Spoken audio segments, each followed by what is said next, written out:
జాగ్రత్తగా విందాం. చాలా ప్రాముఖ్యమైన సంగతులు ఈరోజు మీకు చెప్పాలని ఇష్టం కలిగి ఉన్నాను. కొన్ని వారాలుగా మనం ధ్యానిస్తున్న గంటల వ్యవధిలో మనం ధ్యానించిన కొన్ని జాతీయ గీతాలు మనం ధ్యానిస్తున్నాం. ఈ కీర్తనలోనికి వెళ్ళే ముందు కొన్ని ప్రశ్నలు మీకు లేవనెత్తుతాను. ఇమేజ్లన్నీ రెడీగా ఉన్నాయిగా.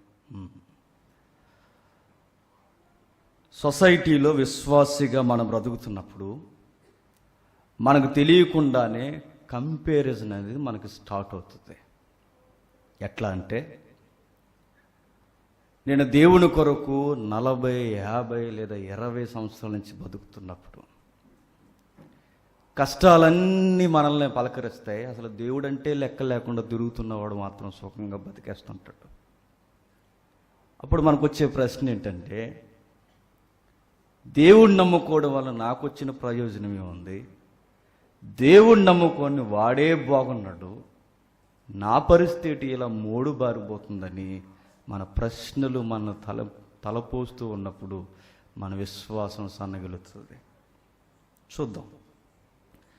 ఒక విచిత్రమైన కీర్తన ఉంది. ఇది ఒక విధంగా మాట్లాడుకోవాలంటే ఏతువాది కీర్తన అనొచ్చు. ఏతువాది అంటే కారణం వెతికే కీర్తనాకారుడు. ఈ కీర్తనలు ఎంత ఫేమస్ అంటే, మన జాతీయ గీతాన్ని జాతి వారు ఎలా నెమరు వేసుకుంటారో ఈ కీర్తనలు కూడా జాతీయ గీతాలుగా ఇశ్రాయేలు ఇప్పటికే పాడుకుంటారు. ఏమి ఆ కీర్తనలు చూద్దాం. 73వ కీర్తన. 73వ కీర్తన. అందరూ బైబిల్ తీయాలి, దిక్కులు చూడొద్దు, మనసును కేంద్రీకరించండి. ఈరోజు చక్కటి సమాధానం మీకు దొరుకుతుంది. కీర్తన 73వ కీర్తన.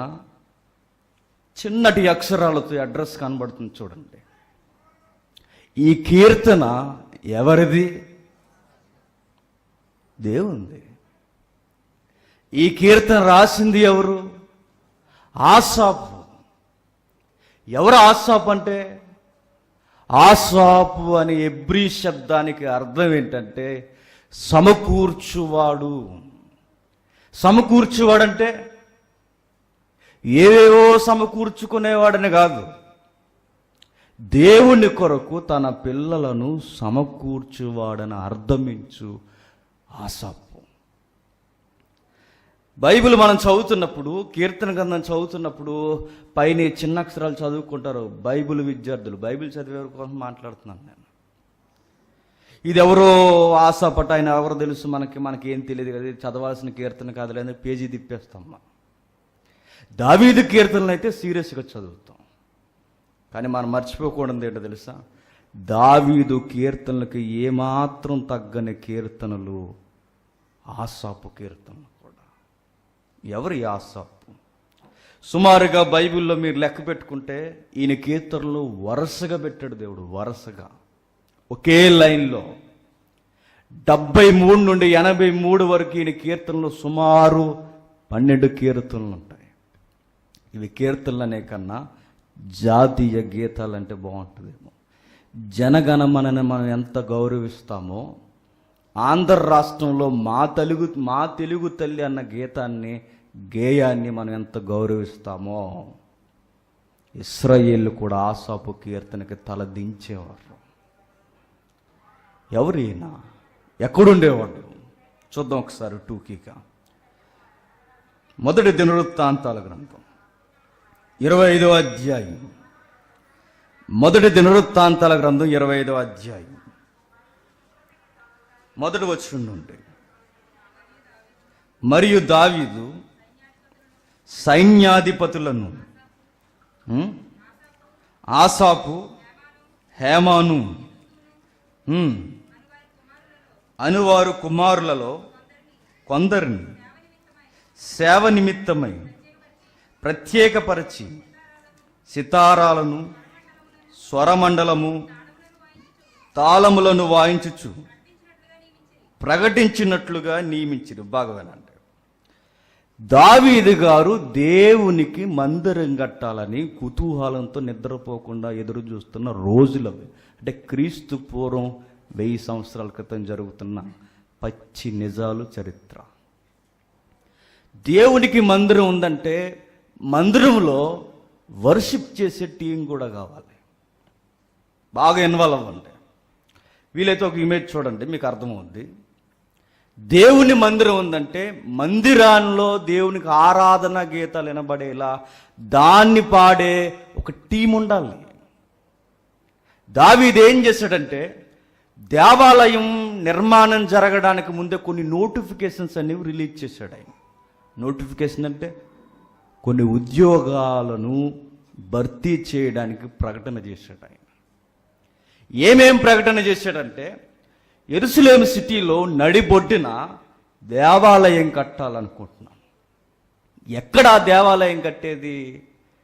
అబ్రహాము బలిచ్చాడే కుమారుణ్ణి, ఆత్మీయంగా బలిచ్చేశాడు. ఆ పర్వతాల మీద, మొరియా పర్వతం మీద, అసలు యెరూషలేము సిటీ అంటేనే పర్వతం. ఆ పర్వతం మీద ఎవరైతే తన కుమారుణ్ణి దేవునికి బలి అర్పణగా నైవేద్యంగా సిద్ధం చేశాడో అదే బలి అర్పణ పర్వతం మీద మోకాళ్ళేశాడు. ఎవరు? దావీదు.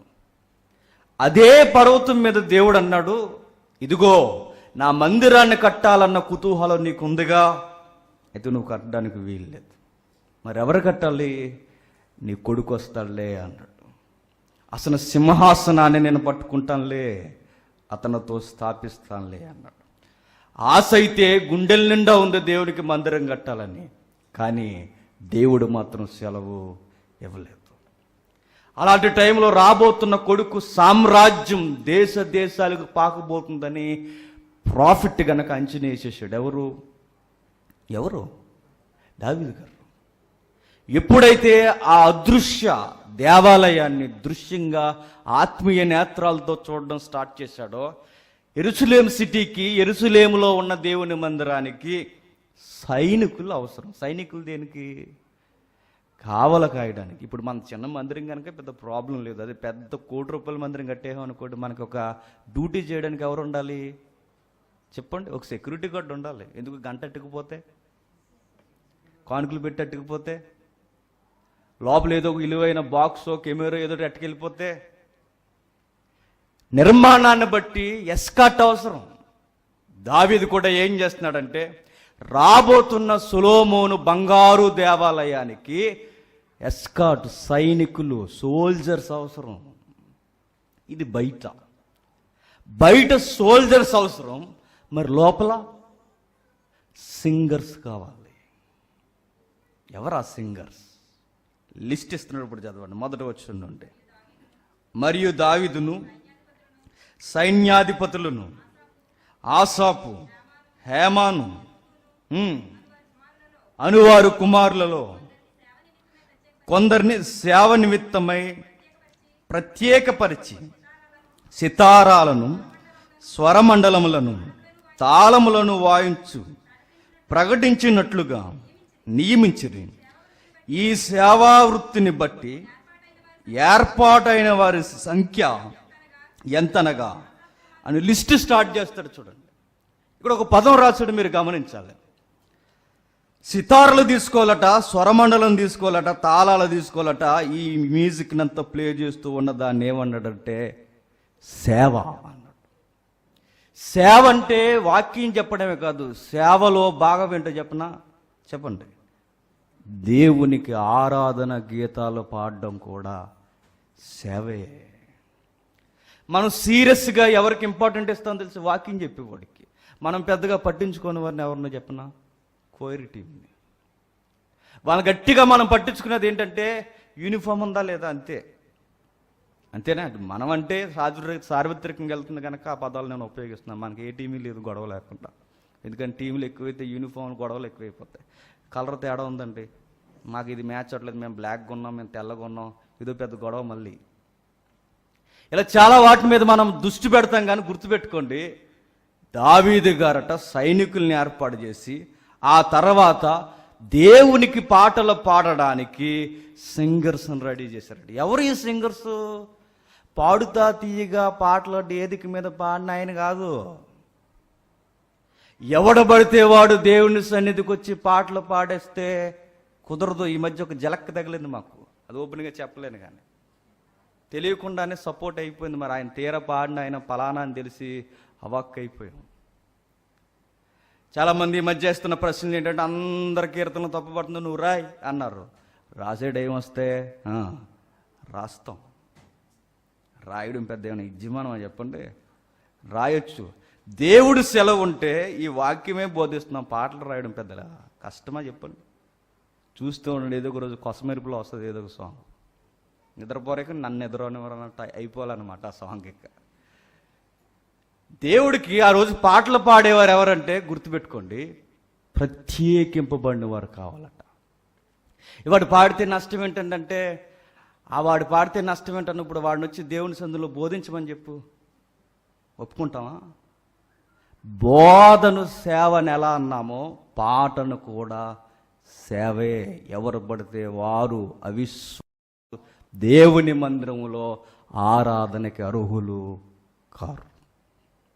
దావీదు అంటున్నాడు, మనకు కావలసిన వ్యక్తి ఎవరంటే ఈ అడ్రస్లో ఎవరైనా సమకూర్చువాడు. ఎవరైనా ఆసాపు అంతమంది టీంలో గుర్తించండి, ఎక్కడో ఒక పర్సన్ అయినా, ఎక్కడో ఒక మూలన వ్యక్తి అయినా, అలాంటి ఆయన అంతమంది టీంలో ఆయనకి ప్రత్యేకమైన కీర్తనల పట్టిక దేవుడు పట్టి వరుసగా ఆయన కీర్తనలు పెట్టించాడంటే అందరితో ఉన్న ఆయన అందరిలాంటోడు కాదన్నమాట.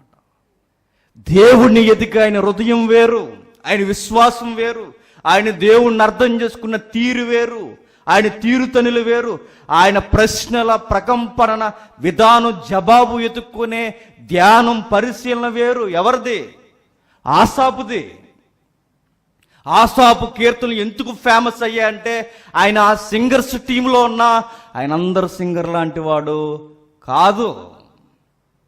ఆయనకు ఒక సెపరేట్నెస్ ఉంది, ఆయనకంటూ ప్రత్యేకత ఉంది, ఆయనకంటూ ఒక విజన్ ఉంది దేవుళ్ళో, ఆయనకంటూ ఒక దర్శనంతో కొనసాగుతున్న గాయకుడు, రచయిత, దీర్ఘదర్శి అంటే చూద్దాం, వెళ్దాం ఒకసారి. ఇదే వచ్చిన మనం అలా చదువుకుంటూ వెళితే, హేమాను ఈయనెవరు? ఆయనకు బ్రదరే, సహోదరుడు. ఎవరికి? ఆసాఫ్ గారికి. చరిత్రలో తర్వాత చూసుకోండి. వారు పాడుతూ 7వ వచనంలో, యెహోవాకు గానము చేయుటలో నేర్పు పొందిన తమ సహోదరులతో కూడానున్న ప్రావీణ్యులైన పాఠకులు లెక్క 288. పాటలు పాడేవారు లెక్క ఎంత? 200 పైనే, సుమారు 300కి దగ్గర. 200 మందే పాటలు పాడనుకుంటే ఇక శ్రోతలు ఎంతమంది ఉండాలండి యెరూషలేం సిటీలో? వీలైతే ఇమేజ్ ఒకసారి చూపిస్తాం. అందరూ డయాస్ మీద 200 మంది ఉంటే పబ్లిక్ ఎలా ఇన్వాల్వ్ అయి ఉంటారో చరిత్రను ఊహించి గీశారు చూడండి. చాలా విచిత్రమైన సంఘటన అది. మనకు వాక్యం వినడానికే వచ్చేది ఎంతమంది? ఒప్పుకున్న సిగ్గు లేకుండా ఎంతమంది? 200 లోపే. కేవలం పాటలు పాడడానికే యెరూషలేం సిటీలో వచ్చేది ఎంతమంది అట? 200 మంది. చూడండి, అదిగో వాళ్ళందరూ దేవుని సన్నిధిలో ఆవరణ ముంగిట నిలబడి వారు గాన ప్రతికాలములు స్వరమండలము తీసుకుని వారు సంగీతంతో దేవుణ్ణి ఆరాధిస్తుంటే సంగీతంలో మునిగిపోలేదట. మరి వారు పాడుతున్న పాటల్లో వారు విశ్వాసాన్ని పెంచుకున్నారట. ఈరోజు మంచి క్వైర్ అంటే ఏంటి చెప్పండి? మంచిగా సౌండ్ ఉంటుంది అంతే. మంచిగా పాడేవారు కాదు, మరి మంచిగా సౌండ్ ఉండాలి, మంచి కీబోర్డ్ ప్లే చేసేవాడు ఉండాలి. ఇది తప్పని అంట్లా. సంఘంలో దేవుణ్ణి ఆరాధించడం అంటే ఈరోజు ఎలా మారిపోయిందో చెప్పనా? మానవ స్వరం తక్కువైపోయింది. ఏ స్వరాలు ఎక్కువైపోయాయి? ఇన్స్ట్రుమెంట్ స్వరాలు ఎక్కువైపోయాయి. ఇది ఆరాధన అవ్వదు. ఆ రోజు వారు పాడుతున్న వారు సామాన్యులు కాదు. వారి గురించి ఏమని రాయబడిందో చూడండి. తాము చేయు సేవ విషయంలో పిన్నయని పెద్దయని గురువని శిష్యుడని భేదము లేకుండా వంతుల కొరకై చీట్లు వేసిరి, ఎంత బాగుందో చూడండి. దేవుడికి అప్పగించేస్తున్నారు ఎవరు పాటలు పాడాలో, ఎవరు పాటలు పాడకూడదు. మనమైతే రెండమ్మా బొట్టు పెట్టి పిలుస్తున్నాం అన్న పాడడానికి రాము మనం. రా తమ్ముడు 2 పాటలు పాడు, నీ స్వరం బాగుంటుందంటే రాము మనం. ఎందుకు? అసలు అది సేవ అనుకుంటేగా. ఆ దేవుని కొరకు మనం జరిగించవలసిన గొప్ప ఘనకార్యం అనుకునే స్పృహ మనకుంటేగా. నిజంగా చెప్తున్నాను, ఇది దేవునికి సంబంధించిన సేవా కార్యక్రమం అనుకుంటే సిగ్గు లేకుండా వచ్చి మనం చేసే పని ఏంటో చెప్పినా, మనకు పాడే స్వరం ఉంటే దేవుని కొరకు పాడతాం. పిలిపించుకుని ఇంకా రా బ్రదరా, ఇంకా రావరే, మీరు పాడొచ్చుగా అంటే ఆయన ఒక ఆన్సర్ ఇస్తాడట. మనకేమని తెలుసా? పబ్లిక్ రానియండి అంటాడట. అంటే ఈయన పాడేది ఎవరి కోసం? దేవుని కోసం కాదు, మరి ఎవరి కోసం? జనం కోసం. వారు జనం కోసం పాడే వ్యక్తులని మాత్రం అనుకోకుండా వారు దేవుని కొరకు పాడే వ్యక్తులు. ఇది సేవ. ఇందులో దేవుడి ఎంపిక విషయంలో చిన్నోడని లేదు, పెద్దోడని లేదు, గురువని లేదు, శిష్యుడని లేదు, అసలు భేదమే లేదు. సెలక్షన్ ఆయనకి ఇస్తున్నాం. సీటు ఎవరి పేరు మీద వస్తే వాళ్ళే దేవుని పాటలకి అర్హులు. నేను మరలా అడుగుతున్నాను, దేవుని పాటలు సంఘంలో ఎవరెవరు పాడాలి అంటే నేను మరలా చెప్తున్నాను, దేవునికి ఇష్టలైన మనుషులు పాడితే దేవునికి నచ్చుద్ది.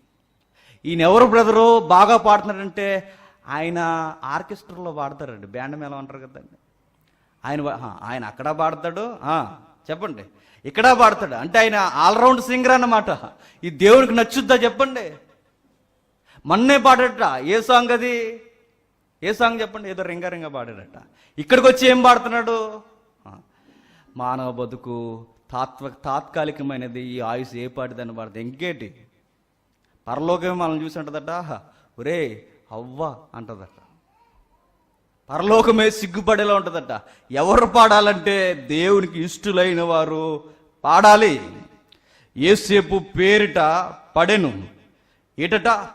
ఆసాపు వంశమందున్న యోసేపు పేరిట, అంటే కొడుకులు అన్నమాట. ఎవరు పేరిట సీట్ వచ్చిందంటే ఎవరు పేరిట వచ్చింది చెప్పండి? ఆసావు పేరిట వచ్చింది. ఆ కొడుకులు నాకు ఆరాధన గీతాలు పాడాలని దేవుడు నిర్ణయించాడట. ఇతను ఎవరంటే, ఇతను ఎవరన్న ప్రశ్న మనం లేవనిస్తే ఈయన సంగీతకారుడు, నెక్స్ట్ రచయిత, నెక్స్ట్ దీర్ఘదర్శి. చూద్దాం ఆ పదాన్ని ఒకసారి. 2వ దినవృత్తాంతాల గ్రంథం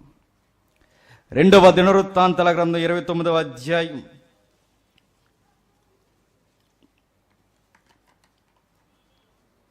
'అందరూ పరిశీలించాలి. ఈ కీర్తన చాలా గమ్మత్తైన కీర్తన ఇది. 2వ దినవృత్తాంతాల గ్రంథం 29వ అధ్యాయం 30వ వచనం. దావీదును దీర్ఘదర్శియగు ఆసాపును రచించిన శ్లోకములను ఎత్తి యెహోవాను స్తుతించుడని రాజైన హిజ్కియాను అధిపతులను లేవీలకు ఆజ్ఞాపింపగా వారి సంతోషముతో స్తోత్రములు పాడి తల వంచి ఆరాధించిరి. ఎంత ఇంపార్టెంట్ వర్డింగ్ అక్కడ ఉందో చూడండి. బైబిల్ని చదువుతున్నప్పుడు అండి ఒళ్ళు దగ్గర పెట్టుకుని ఏం మాట్లాడుతున్నాడు దేవుడు అని మనం పట్టుకుంటే, నేను చెబుతున్నాను, ప్రతి వచనం మనకు ఒక పెద్ద పాఠంలా ఉంటుంది. అలా అటెన్షన్ ప్లే చేస్తూ మీరు చదవండి. దావీదును దీర్ఘదర్శియగు ఆసాపును. దీర్ఘదర్శి అంటే ఏం జరగబోతుందో ప్రవచనానుసారంగా చెప్పేవాడు దీర్ఘదర్శి. అంటే ఈయన సింగరే కాదు, రచయితే కాదు, మ్యూజిక్ అంటే సంగీతకారుడే కాదు, నెక్స్ట్ ఈయన ఒక దైవజనుడు కూడా. ఎవరు? ఆసాపు.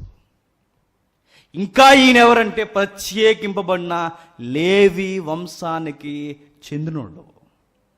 కాలం గడుస్తుందట. గడుస్తూ ఉండగా సొలొమోను తర్వాత తరాలు అతి అనగారిపోయాయి. రాజ్యాలు దండయాత్ర జరిగిపోయింది. సొలొమోను తర్వాత ఉత్సవ కార్యక్రమాలు, దేవాలయంలో జరిగే మందిర ఆరాధన కార్యక్రమాలన్నీ రోజుకి క్షీణించిపోయి. ఎందుకంటే అవిశ్వాస సంబంధమైన రాజులు పాలన చేశారు కనుక తర్వాత ఏమైందంటే చరిత్ర మరలా మసకబాసిపోయింది. తర్వాత మరలా ఒక ఆయన వచ్చాడు, పూర్వపు పస్కాన్ని మరలా జరిగించడానికి, పూర్వపు ఆరాధన కార్యక్రమాన్ని మరలా జరిగించడానికి సొలొమోను మరలా పుట్టాడా, దావీదు మరలా వచ్చాడా అన్నట్టుగా బతికి ఒక వ్యక్తి వచ్చాడు. ఆయన పేరు హిజ్కియా. ఆ హిజ్కియా వచ్చిన తర్వాత హిజ్కియా బహిరంగముగా ఆయన చేస్తున్న ప్రకటన ఏంటంటే, ఇదిగో ఆసాపు రచించిన శ్లోకములను ఎత్తి యెహోవాకు స్తుతుడని రాజైన హిజ్కియాయు అధిపతులను లేవీలకు ఆజ్ఞాపింపగా వారు సంతోషముతో స్తోత్రములు పాడి తల వంచి, ఎంత బాగుందో చూడండి. హిజ్కియా చెప్పాడట ఏమని, మీరు దావీదు కీర్తనలకే విలువనివ్వకండి, మన జాతి అంతా గుర్తుపెట్టుకోవాల్సిన జాతీయ గీతాల పట్టికలో మన పితరుడు దావీదే కాదు, ఆసాపు కూడా. అంటే ఎంత విచిత్రమైన సంఘటన అంటే, దావీదు నోటిఫికేషన్ రిలీజ్ చేస్తే దావీదు నోటిఫికేషన్ వచ్చిన వ్యక్తి ఎవరు? ఆసాపు.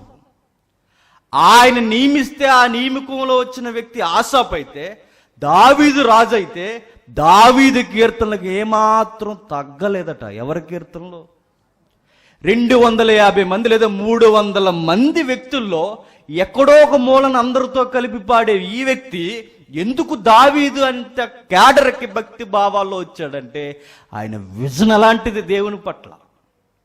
ఇప్పుడు ఇంతమంది ఉన్న మనం అందరం ఒక్కలా ఉండం దేవుని దృష్టిలో. మనం చూసే దృక్కోణం బట్టి మన భక్తి భావాలు అనేవి దేవుని ఎదుట నమోదు చేయబడతాయి. ఈ దివ్యమైన గ్రంథంలో, ఈ మహాగ్రంథంలో ప్రత్యేకించి ఇన్ని వేల మంది భక్తుల్లో, 100 మంది ప్రవక్తలలో వీరినే ఎందుకు ప్రత్యేకంగా రాశాడంటే, ఆసాబు బ్రతుకు శైలి అలాంటిది. ఏమని రాస్తున్నాడు చూడండి. అతను పాట పాడితే జాతీయ గీతాలుగా దావీదు కీర్తనలు, ఆసాపు కీర్తనలు శ్లోకాలు ఎత్తి మాట్లాడుతుంటే అందరూ తల దించి ఒప్పుకునేవారట. జనగణమన పాడేటప్పుడు ఎలా పడితే అలా ఉండొద్దంటారు చూసారా. జనగణమన పాడుతున్నప్పుడు కూర్చుని ఉండొద్దంటారు. ఎందుకు?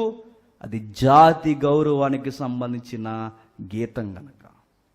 ఆసాపు కీర్తనలు కూడా పాడుతున్నప్పుడు అటెన్షన్లో ఉండాలట. మనం పాట పాడుతున్నప్పుడు ఎలా ఉంటుంది? ముక్కులు ఏలెట్టుకునేవాడు ఒకడు, చెప్పండి, తలగోక్కునేవాడు ఒకరు, ఇంకా రకరకాల భంగిములు. ఈ భంగిములు చూసి దేవదూతలు అనుకుంటాయట ఇది ఎక్కడ ఆధారరా బాబు ఆరాధన అనుకుంటాయట. నిజానికి ఆరాధన బాగా చేసేది ఎవరు చెప్పండి? దేవదూతలు. మన ఆరాధన చూసి వాళ్ళకి పిచ్చెక్కిపోతుంది. ఎవరికి? దేవదూతలకి. అటెన్షన్ ప్లే చేయరు పాట పాడుతున్నప్పుడు. స్వరంతో స్వరం కలపం ఏమీ ఉండదు మనకి. కానీ మన పేరేంటో చెప్పనా? ఆరాధకులు. పబ్లిక్ ఎలా ఇన్వాల్వ్ అవుతుందో చూడండి. వారు సంతోషంతో స్తోత్రములు పాడి తల వంచి ఆరాధించిరి. సంతోషంతో దేవుని పాట పాడుతున్నప్పుడు చచ్చాను రో అన్నట్టు పాడకూడదట. మరి ఎలాగ చెప్పండి?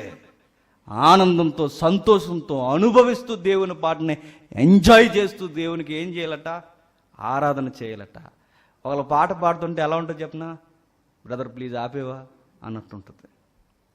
కొందరు పాటలు పాడుతుంటే చూసారా, చంటి పిల్లోడు ముక్కులో నుంచి అలా ఉంటుంది. పోగోడు అసలు విండా నీకు దండవరా నాయన ఆపే అన్నట్టు ఉంటుంది. పాట ఎలా పాడాలంటే నిజంగా నీరసించిన వాడు, ఓపిక లేనాడు కూడా సంతోషంతో పాట పాడితే ఆ పాట ఎలా ఉంటుందండి? వాడు పాట మనకి ఎనర్జీ వస్తుంది. భలే పాడాడు. కొంతమంది పాటలు పాడుతుంటే చూసారా, స్వరం కలపాలనిపిస్తుంది. అలా పాడేవారట. అలాంటి ఆయన దావీదు కీర్తనలకి ఏమాత్రం తగ్గని వాడే ఆసాపు. అలాంటి ఆసాపు, అంత క్యాపబిలిటీ ఉన్న ఆసాపు కీర్తన 73వ కీర్తన ఇప్పుడు మనం చదువుతున్నాం. రెండొకసారి 73వ కీర్తన. 73వ కీర్తన మొదటి వచనం నుండి. ఇశ్రాయేలీయులార నిత్యముగా దేవుడు దయాళుడై ఉన్నాడు, కొంచెమే తప్పెను, నా అడుగులు జార సిద్ధమాయను, భక్తిహీనుల క్షేమము నా కంటబడినప్పుడు గర్వించిన వారిని బట్టి నేను మచ్చరపడితిని, మరణమందు వారికి యాతనలు లేవు. ఇతరులకు కలిగిన ఇబ్బందులు వారికి కలగవు. కావున గర్వము కంఠహారము వలె వారిని చుట్టుకొనుచున్నది, వస్త్రము వలె బలత్కారము ధరించుకుందురు, క్రొవ్వు చేత వారి కన్నులు మెరకలై ఉన్నవి, వారి హృదయ ఆలోచనలు బయటికి కానవచ్చుచున్నవి. ఎగతాళి చేయిచు బలత్కారము జరుగు కీడును గూర్చి వారి మాట్లాడుదురు, గర్వముగా మాట్లాడుదురు. ఆకాశము తొట్టు వారు ముఖము ఎత్తెదురు, వారి నాలుక భూ సంచారము చేయును, వారి జనము వారి పక్షమున చేరును, వారి జలపానము సమృద్ధిగా చేయుదురు. ఏదో జరుగుతుంది చూడండి. నిజానికి కీర్తనలు, ఆసాపు కీర్తనలు ఎలా పాడారట? సంతోషంతో పాడారట. కానీ నిజానికి ఆసాపు ఈ కీర్తన సంతోషంతో పాడడం లేదట. ఏదో ఆయన హృదయంలో బాధ ఉందట. ఎవరికి? ఆసాపుకి. ఆయన హృదయాన్ని నిద్రపోకుండా లే అని లేపేసే కొన్ని ప్రశ్నలు ఆసాపుకున్నాయట. నేను అంటాను, ఈ కీర్తన చదువుతున్నప్పుడు ఆసాపు హృదయమే కాదు, మన హృదయాలు కూడా మనకి కనబడతాయి. ఏం జరుగుతుందో వచనం ధ్యానించుకుంటే మనం వెళతాం. 73 మొదటి వచనం. ఇశ్రాయేలు ఎడల శుద్ధ హృదయుల ఎడల నిశ్చయముగా దేవుడు దయాళుడై ఉన్నాడు. దేవుడు ఎవరి ఎడల దయాళుడు? శుద్ధ హృదయం. ఇశ్రాయేలు అనగానే ఏర్పాటు చేయబడిన దేవుని పిల్లలు. దేవుడు ఎవరికి దయగలిగిన వాడంటే, పితరుల దగ్గర నుంచి వస్తున్న లైన్ ఏంటి చెప్పండి? ఆయన పిల్లలకి శుద్ధ హృదయం కలిగిన వారికి దేవుడు దయాళుడు. అంటే దేవుని దయుంటే మనిషి జీవితం బాగుంటుందన్న ఫిలాసఫీ పాత నిబంధన దగ్గర నుంచి ఉంది. ఈ ఫిలాసఫీ మనం అనుకున్నట్టుగా తిప్పేస్తాం. ఆసాపు కూడా తడబడు అడుగులు ఎక్కడేసాడంటే, ఆయన కనుదృష్టి మారిపోయిందట. ఒక్క మాటలో చెప్పాలంటే, ఆసాపు లాంటి మహాభక్తుడి విశ్వాసం పోయే గడియలు వచ్చిన టైములో ఈ కీర్తన రాశాడట. ఓరు నాయనో, అంటే ఈ కీర్తన మనం చాలా జాగ్రత్తగా చదువుకోవాలన్నమాట. ఏమంటున్నాడు చూడండి. శుద్ధ హృదయులకు నిశ్చయముగా దేవుడు దయాళుడు. దేవుడు దయ మంచిగా బ్రతికే వారికి ఏముంటుంది చెప్పండి? తోడుంటుంది. మంచిగా బతికేవాడికి దేవుడు తోడుంటుంది. ఇప్పుడు మనం ఒకసారి ఇన్వాల్వ్ అవుదాం, ఒక్కసారి మన దగ్గరకు తీసుకొద్దాం. దేవుని దయ, దేవుని కొరకు బ్రతుకుతున్న వారు కొంటే ఆ మనిషి ఎలా ఉండాలి చెప్పండి? లౌకికంగా మాట్లాడుకుందాం.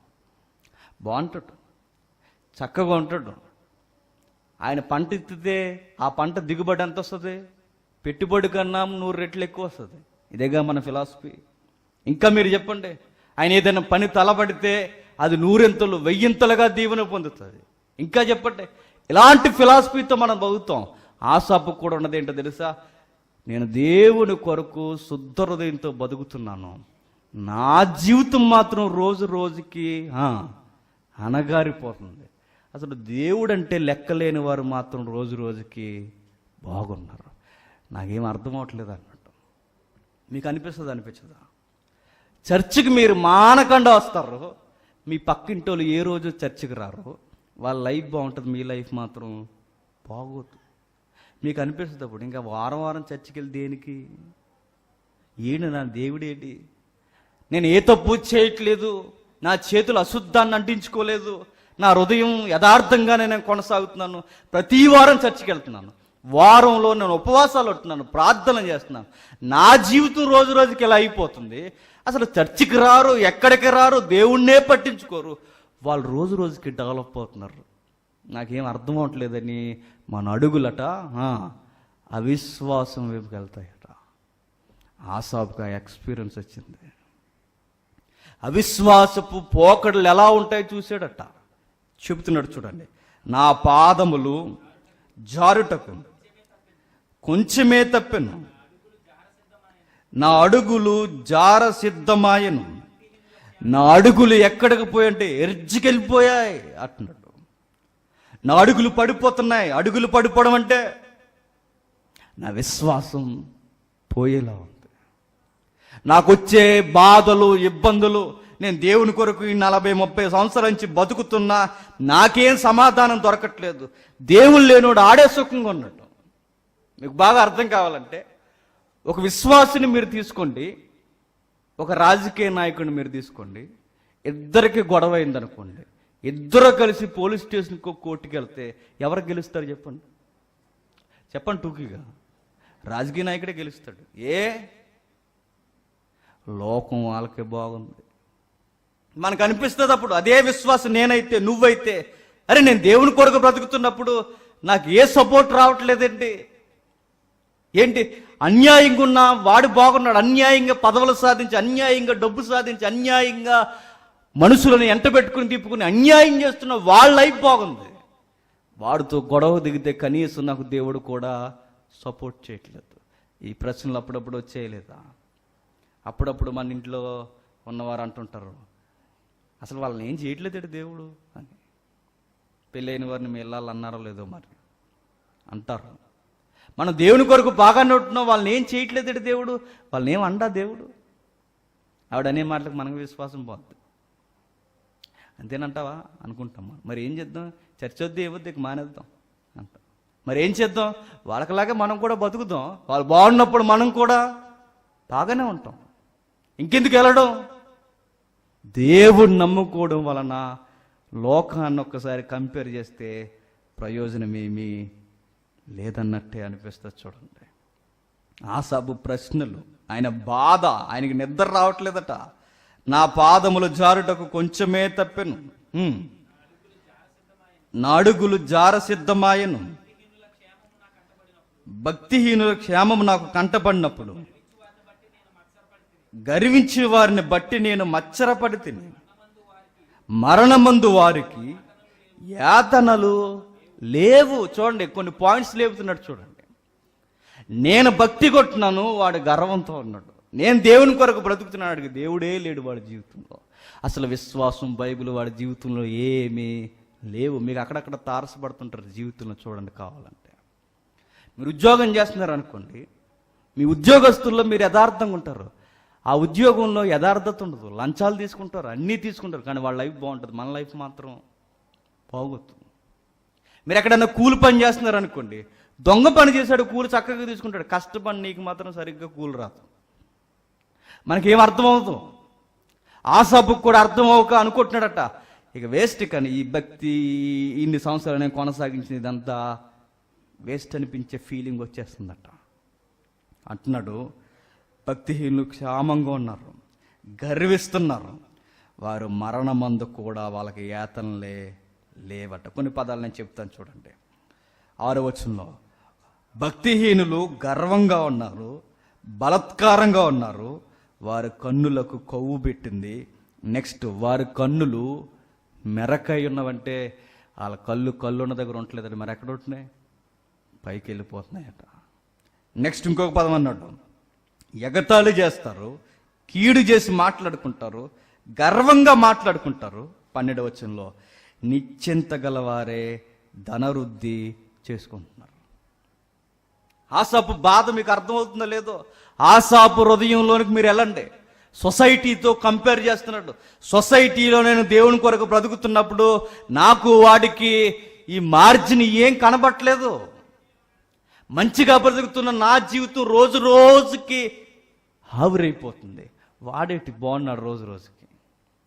మీరు చూడండి, మీ ఉద్యోగాల్లో కానీ, మీ పనుల్లో కానీ, మీరు ఎక్కడికన్నా పోతున్నప్పుడు, లేదా ఆటో తోలుకున్నా మీరు యథార్థంగా దేవుని కొరకు పనిచేస్తారు. ఆడు మాత్రం 20 రూపాయలది 60 రూపాయలు చెప్తున్నాడు, బాగుంటాడు.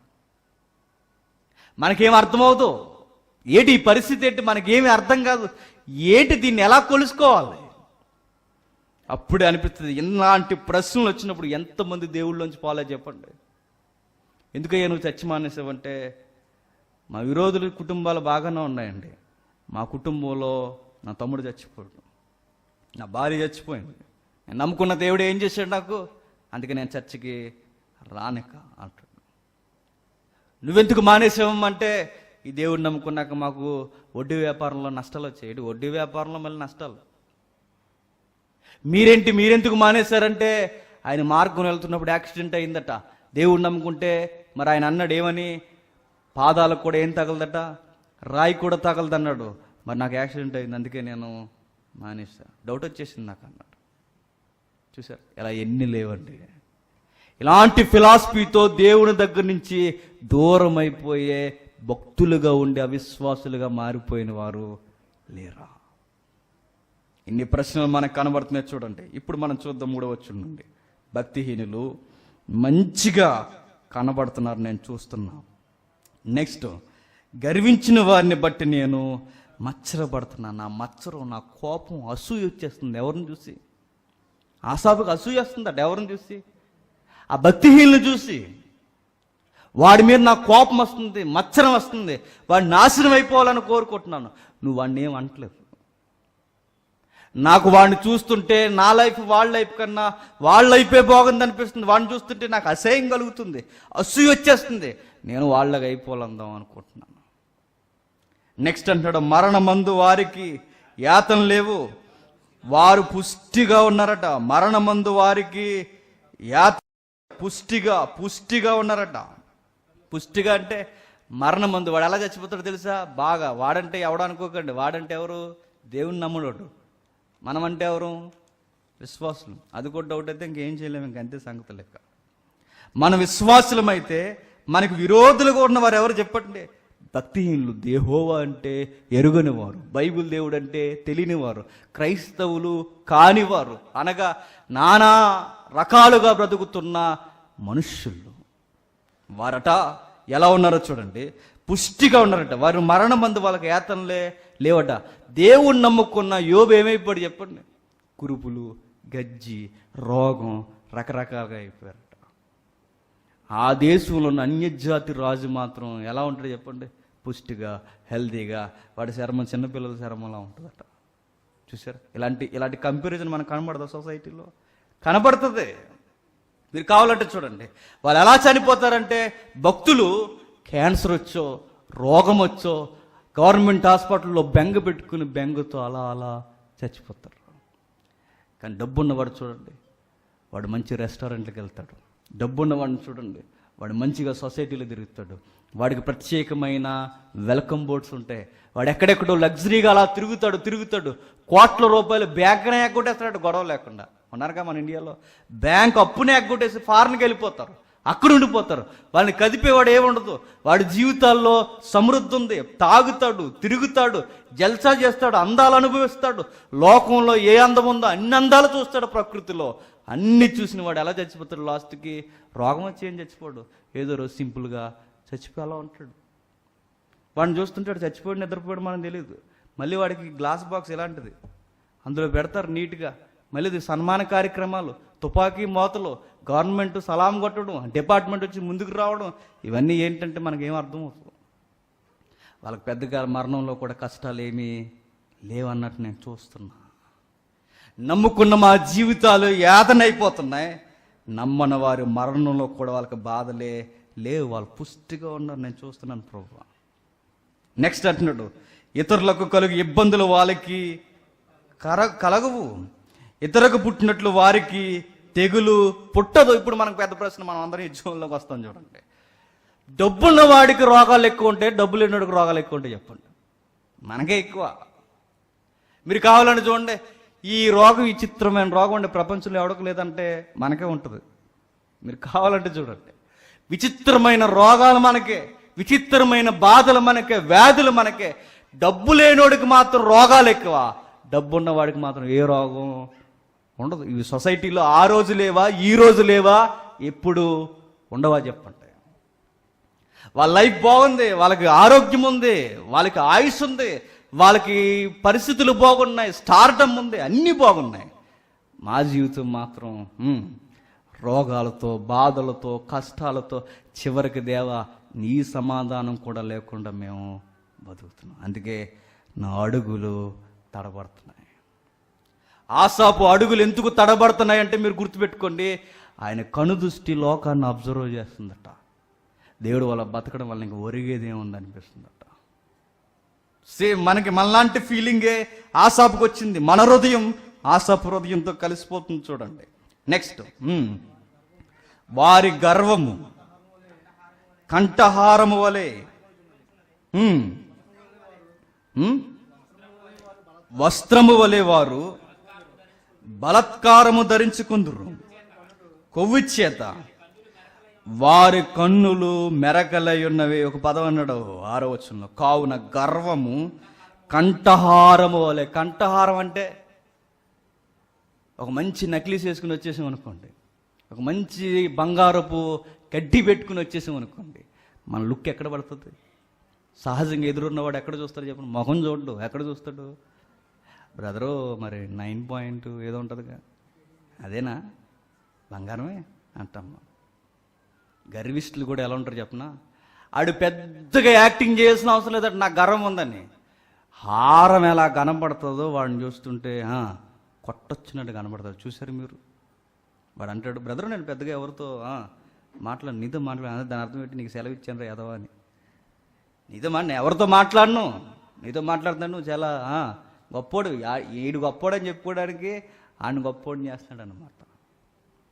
వారి గర్వం ఎలా ఉంటుందంటే చూడండి, గర్వము కంఠహారం వలె వారిని చుట్టుకుంది, వస్త్రము వలె వారు బలత్కారము ధరించుకుందరు. వస్త్రం అంటే వేసుకునే బట్టలను బట్టి మనిషి యొక్క మనుగడేంటో చెప్పచ్చు. మీరు కావాలని చూడండి, మనం వేసుకునే బట్టలను బట్టి మన జీవన శైలి ఏంటో చెప్పచ్చు. వాడు బట్టలు వేసుకున్నట్టుగా ఏం వేసుకున్నాడట? బలత్కారం వేసుకున్నాడట. బట్టలు మార్చినంత ఈజీగా బలత్కారాన్ని వేసుకున్నారట. ఇంకా చెబుతున్నాడు 7వ వచనంలో ఏమంటున్నాడు చూడండి, కొవ్వు చేత వారి కన్నులు మెరకలై ఉన్నవి, వారి హృదయ ఆలోచనలు బయటికి కానవచ్చుచున్నవి, ఎగతాళి చేయుచు. కొవ్వు చేత వారి కన్నులు మెరకలై ఉన్నవి, వారి హృదయ ఆలోచనలు బయటికి కానవచ్చుచున్నవి. కొవ్వు చేత. కొంతమంది చూసారా గర్విష్ఠులు చూపు ఎలా ఉంటుంది చూడండి, వాడు చూపేసి ఎలా పొగరుగా ఉంటుంది. కనబడరు అలాంటి వాళ్ళు? చూడండి సార్, కనబడతారు మీ లైఫ్లో. వాడికి ఎంత గర్వం అంటే కొంతమంది ఎలా చూస్తారండి, ఏడుసేవలేరా అన్నట్టు అన్నమాట. ఆ చూపుకి అర్థం అది.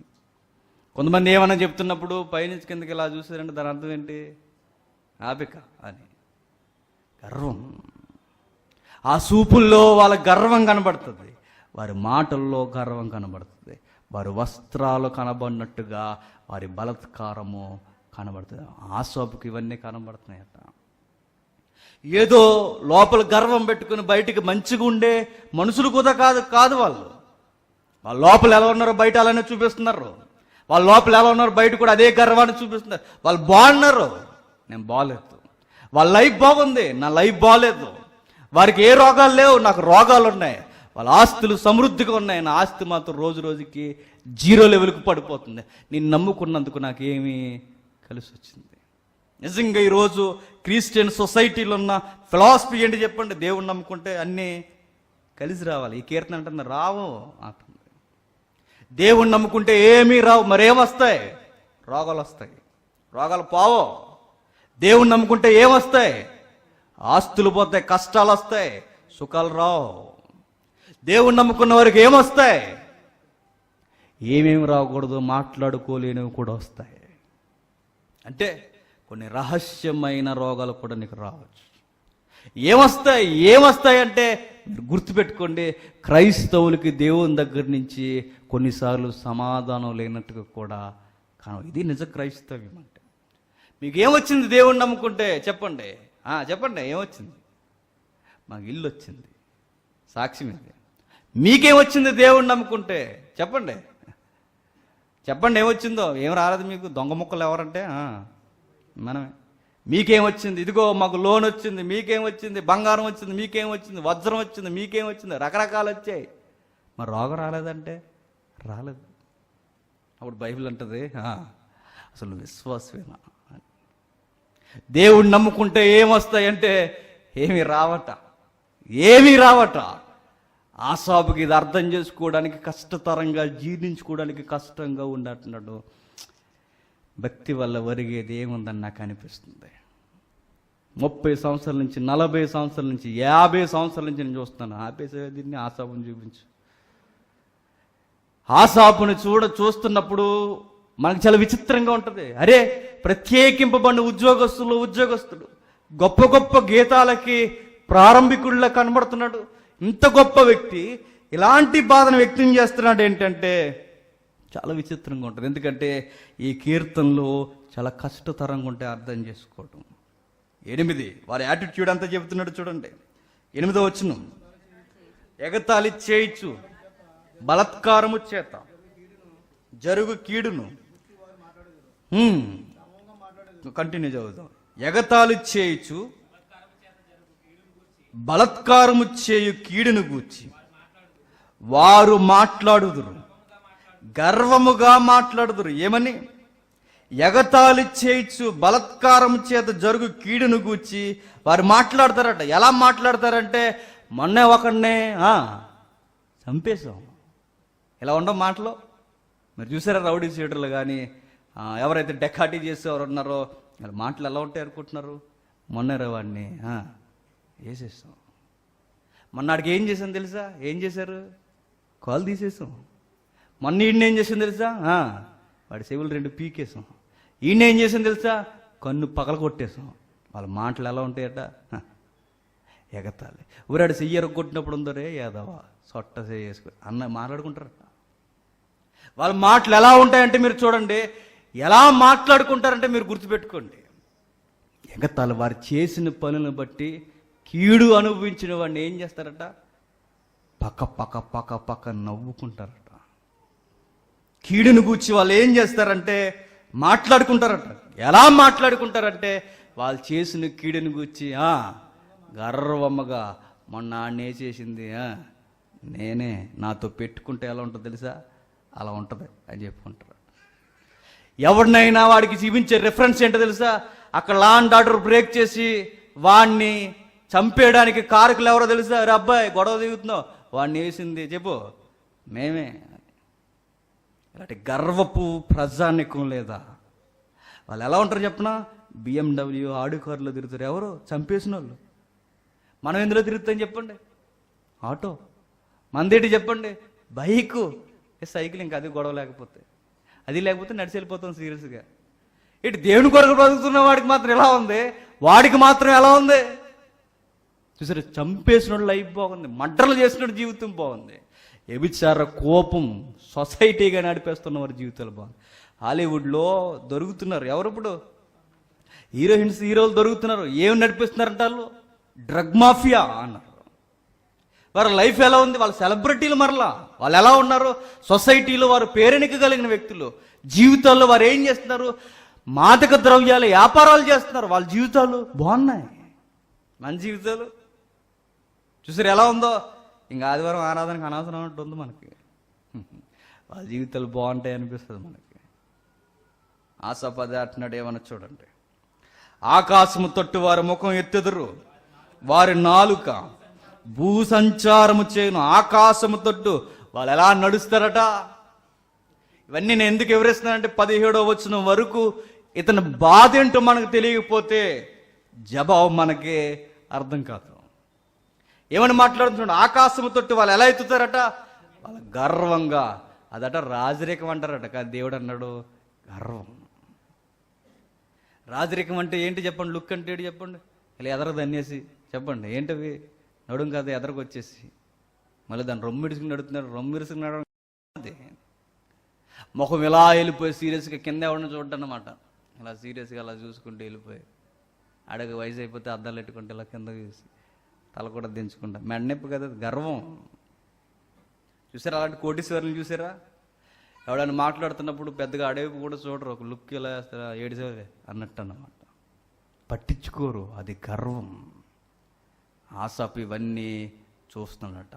నిజంగా మనిషి యాటిట్యూడ్ ఎప్పుడు మారిపోద్దంటే చెబుతున్నాడు, వాడు చేసే కీడు, వాడు చేస్తున్న పనులు దానికి తగిన ప్రతిఫలం రాలేనప్పుడు వాడు అనుకుంటాడు ఎంత గర్వం నెత్తికెక్కుతుందంటే 10వ వచనం, వారి జనము వారి పక్షమున చేరి. ఇది మరీ విచిత్రమైన బాధాకరమైన మాట అండి. ఏమంటున్నాడు చదవండి. వారి జనము వారి పక్షమున చేరును, వారి జలపాలము సమృద్ధిగా చేదురు. జనమంతా ఎవరికి సపోర్ట్ చేస్తారట? ఎవరికి? ఎగ్జాంపుల్కి రాజకీయ నాయకులు చూసుకోండి. మన గొడవ జరిగింది, కాల్ చేసాడు ఒక ఆయన గొడవ లేకుండా, రాజకీయ నాయకుడు నార్త్లో కాల్ చేస్తే ప్రజలందరూ ఏమన్నారో తెలుసా? చివరికి ఒక ఛానల్ ఉంది, అది ఏమంటుందో తెలుసా? ఆ ఛానల్ ఏమంటుందంటే, అవునండి ఆయన రెచ్చగొట్టారు, కాల్ చేశారు, తప్పెట్టి అంటున్నారు. చూసారా? పబ్లిక్ సపోర్ట్ వారు. ఆ మధ్యకాలంలో రేప్ జరిగింది, మానభంగం జరిగింది. ప్రభుత్వ అధికారులందరూ ఎవరికి సపోర్ట్ చేశారు? క్షమించండి, అధికారులందరూ ఎవరికి సపోర్ట్ చేశారు చెప్పండి? మానభంగం చేసినాడు. ఇదేంటి? ఇదే విచిత్రం. ప్రజలందరూ ఎవరికి సపోర్టు? ఏంటి? లంచాలు తీసుకున్న రాజకీయ నాయకుడికి సపోర్టు ప్రజలందరూ. ఎవరికి సపోర్టు? పబ్లిక్ అందరూ ఎవరికి సపోర్ట్ చేస్తారు చెప్పండి? ఇటు వీడికి కూడా ప్రజలు ఉన్నారా? ఆడికి కూడా ఉన్నాడు. నలుగురిని చంపేశాడు, ఉన్నారు. మొన్నేగా ఇలాంటి నీచమైన కార్యక్రమం చేశాడు ఆ వ్యక్తి. ఎవరు? అదిగో ఆ పేదింటి మీద పడిపోయి వారి ఇల్లును కూడా దోసేసుకున్నాడు కనికారం లేకుండా. వాడికి కూడా సపోర్టా? రౌడీ షీటర్ల కొరకు మీరు గమనించండి. రౌడీ షీటర్, రౌడీ నాయక్ కొరకు ప్రాణం పెట్టేసి వాడికి ఫ్యాన్స్ ఉంటారు తెలుసు. మళ్ళీ రౌడీ షీటర్ ఉన్నాడు అనుకోండి, సీనియర్ వాడు చుట్టూ ప్రజలు ఉంటారు, వాళ్ళు సపోర్ట్ చేసేవారు. అన్న కొరకు మేమేమైనా చేస్తాం, ప్రాణం ఇచ్చేయమంటాం అన్న. ఇది ఒక మాఫియా. వీడికి ప్రజలేంటి? ప్రజలందరూ వాడికి సపోర్ట్ ఏంటి? ప్రజలందరూ ఇలాంటి వారికి సపోర్ట్ ఏంటి? ఇవన్నీ చూస్తున్నప్పుడు నాకేం అర్థం అవట్లేదు అంటున్నాడు. ఎవరు? అసలు నాకేం అర్థం అవట్లా. దొంగలకు ప్రజలు సపోర్ట్ చేస్తున్నారు, దోచుకునే వారికి సపోర్ట్ చేస్తున్నారు, వాళ్ళతో కలిసి పానీయం వాడు పోసేది తాగుతున్నారు, వాడు నీళ్ళు వేస్తే నీళ్ళు తాగుతున్నారు, వాడు ద్రాక్షరసం వేస్తే ద్రాక్షరసం తాగుతున్నారు, వాడు ఏం పడితే తింటూ బతుకుతూ వాడు పక్షాన చేరుతున్నారు. నాకేం అర్థం కావట్లేదు. ఈ బతుకు నాకు నచ్చలేదు. వాళ్ళ పైకి అంటున్న గర్వపు మాట ఏంటంటే, దేవుడు ఎట్లు తెలుసుకొనును, మహోన్నతునికి తెలివి ఉన్నదా అని వారు అనుకొందరు. వాళ్ళు అంటున్న మాట ఏంటంటే, రేయ్ మేము స్కెచ్ చేసామంటే దేవుడు కూడా తప్పింది. అంటే దాని అర్థం ఏంటో తెలిస్తే దేవుడికి తెలివితేటలు లేవని. మేం కానీ నీకు స్పాట్ పెట్టామో మా చేతుల్లోంచి దేవుడు కూడా నిన్ను విడిపించలేడు. ఈ మాటలు వినబట్లా? సొసైటీలో వినబడుతున్నాయి. నేను కానీ పగబెట్టానో ఆ దేవుడు కూడా నిన్ను విడిపించలేడన్న భారీ డైలాగులు లేవు, ఉన్నాయి. వాళ్ళు అంటారట ఏమని? నిన్ను మా చేతుల్లోంచి ఆ దేవుడు కూడా విడిపించలేడు. ఇవన్నీ తెగ చూసి మురిసిపోతాం మనం డైలాగులు వినేసి. అప్పుడప్పుడు వాళ్ళు అంటున్న మాటలు, అప్పుడప్పుడు వాళ్ళు ఎప్పుడు అనుకునే మాట ఏంటంటే, దేవుడు ఎట్లు తెలుసుకుంటాడు. ఇన్ని సంవత్సరాలు చేసాం మేము. మా మాఫియాకి ఎన్ని సంవత్సరాలు తెలుసా? 40 ఏళ్ళు దేవుడు అనేవాడు ఏమీ చేయలేకపోతే అసలు ఆ దేవుడు ఉన్నాడా? ఉంటే ఆయనకి తెలివితేటలు ఉన్నాయా? అందుకే మేము చెబుతున్నాం, మేము నిశ్చయంతగా ఉంటాం, మేము భక్తిహీనులమే. ఇదిగో ఇట్టివారు భక్తిహీనులు, వీరు ఎల్లప్పుడూ నిశ్చంత. ఎందుకు నిశ్చంత? వాళ్ళకి ఎందుకు నిశ్చంత చెప్పండి? దేవుడు లేడు, ఎవరు లేరు, ఉంటే ఆయనకి తెలివితేటలు లేవు. ఎందుకు ఆయనకి తెలివితేటలు లేవంటే, మేము చేసేది ఎవరు చూస్తున్నారు? ఆ దేవుడు కూడా చూడలేదు. అందుకే మేము నిశ్చయంగా ఉన్నాం, మమ్మల్ని కదిపేవాడు ఎవడు లేడు. సిటీస్లో, పెద్ద పెద్ద సిటీస్కి మీరు వెళ్ళి గజం స్థలం కొనండి, మీ వల్ల అవుతుందేమో, అవ్వదు. ఎందుకు చెప్పిన పర్మిషన్ ఇవ్వాల్సింది పోలీసులు కదా. ఎవరు చెప్పండి? ఆ ఏరియాకు ఒక డాన్ ఉంటాడు, డాన్ అని కూడా లేండి, ఆ ఏరియాకు రౌడీ షీటర్ ఉంటాడు. డాన్ అంటే దేశానికి ఉండేవాడు. ఆ రౌడీ షీటర్ పర్మిషన్ ఇస్తే, అయ్యగారు మరి అక్కడ సెంటు భూమి మాకు తీసుకోమంటారంటే, మన భూమిలోకి ఏమన్నా వాడు ఏమైనా అడ్డొస్తాడు, భవిష్యత్తులో ఇక్కడ ఏమైనా సిటీ సెట్ అవుద్దా, ఏమైనా డెవలప్ అవుద్దా అంటే, లేదండి అదంతా పోరంబోకు భూమి అంటారు చూసారా, ఆ భూమి అంటేదంటే తీసుకో అని పర్మిషన్ ఇస్తారు.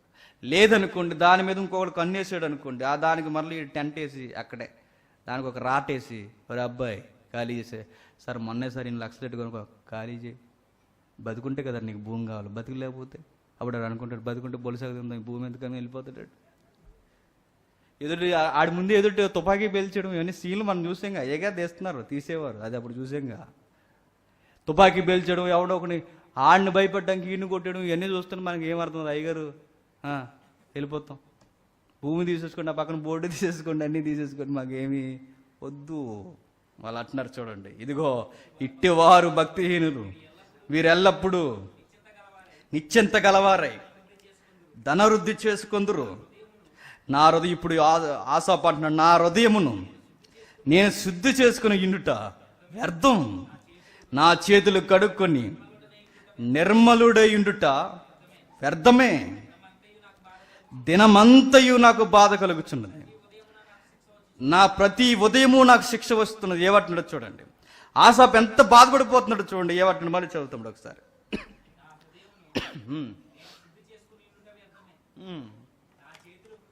నా హృదయము నేను శుద్ధి చేసుకుని ఇండుట వ్యర్థం. నా హృదయం శుద్ధి చేసుకోవడం అంటే వాళ్ళ హృదయాలన్నీ అన్యాయాలతో, అక్రమాలతో, అసూయలతో ఉన్నాయి. వాళ్ళే బాగున్నారు, హ్యాపీగా ఉన్నారు. నా హృదయం మాత్రం హృదయ ఆలోచనలు కూడా పవిత్రంగా పెట్టుకొని నేను బతుకుతున్నాను.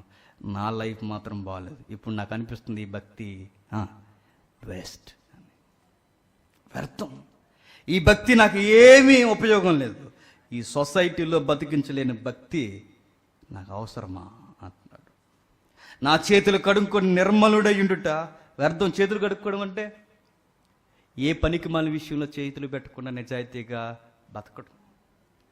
నాకు ఉండాలనిపించట్లేదు, నాకు బతకాలనిపించట్లేదు. అందుకే నేను బ్రతకడం, ఈ భక్తిగా ఉండడం వ్యర్థం. ప్రతిరోజు నాకు ఎలా ఉందంటే బాధగా ఉంది. ప్రతి ఉదయం నాకు శిక్ష వస్తున్నట్టుంది. నాకు ఉదయాన్నే మెలకు వచ్చేస్తుంది, నాకు ఉదయాన్నే బాధ కలుగుతుంది. ప్రతిరోజు నాకు పనిష్మెంట్లో ఉంది. ఎందుకు చెప్పినా, నా ముందు భక్తిహీనులు జడ్జాగా తిరుగుతున్నారు. నా లైఫ్ మాత్రం నాకు ఏమీ అర్థం అవట్లేదు. దేవా, నాకు ఈ లైఫ్ వద్దనిపిస్తుంది. బాగా కష్టాలు అయిపోయాయి అనుకోండి, నోటంటే వచ్చే మాట ఏంటి చెప్పనా? ఆసాపు మాటే. ఆసాపు ఏమన్నాడు? వద్దు ప్రభువా, నాకు ఈ భక్తి ఏమీ వద్దన్నట్టుగానే మాట్లాడుతున్నాడు. ఆయన ఎక్స్పీరియన్స్ రాస్తున్నాడు చూడండి. నాకు వద్దు. మనకు కూడా అనిపిస్తుంది చూడండి. బ్రదర్, ఈరోజు మీరు చర్చికి రాలేదంటే, ఎందుకు రాలేదంటే ఏం చెప్తారు చెప్పండి? కష్టాలు అలా ఉన్నాయి, మరి రావాలనిపించలేదంటే. అంటే ఇక దేవుడి దగ్గరికి వెళ్ళినా ఏమో దొరికేది ఏమీ లేదని అర్థం. ఎందుకు మీరు రాలేదు, ఎందుకు రావడం లేదంటే ఇంట్లో బాగోలేదండి. ఏం రమ్మంటారు చెప్పండి? ఇప్పుడు అక్కడికి వచ్చి మేము ఏదో 4 పాటలు పాడి వాక్యాలు వింటే మా సమస్యలు పోతాయా ఏంటి అంటాం. అందుకే అప్పుడప్పుడు సొసైటీలో ఒక మాట వినబడుతుంది, ఒరే అబ్బాయి, ఈ లోకంలో బతకాలంటే నీతి నిజాయితీ అంటే కుదరదు, ఆ మాత్రం ఉండాలట. ఏంటది? అబద్ధాలు ఆడాలి, అన్యాయం చేయాలి, తిరగబడాలి, కీడుకు ప్రతి కీడు చేయాలి. ఇలా అయితేనే ఈ లోకంలో మనం బతకాలి. అప్పుడు అనిపిస్తుంది, నిజమేనా అనిపిస్తుంది. అనిపించదా చెప్పండి?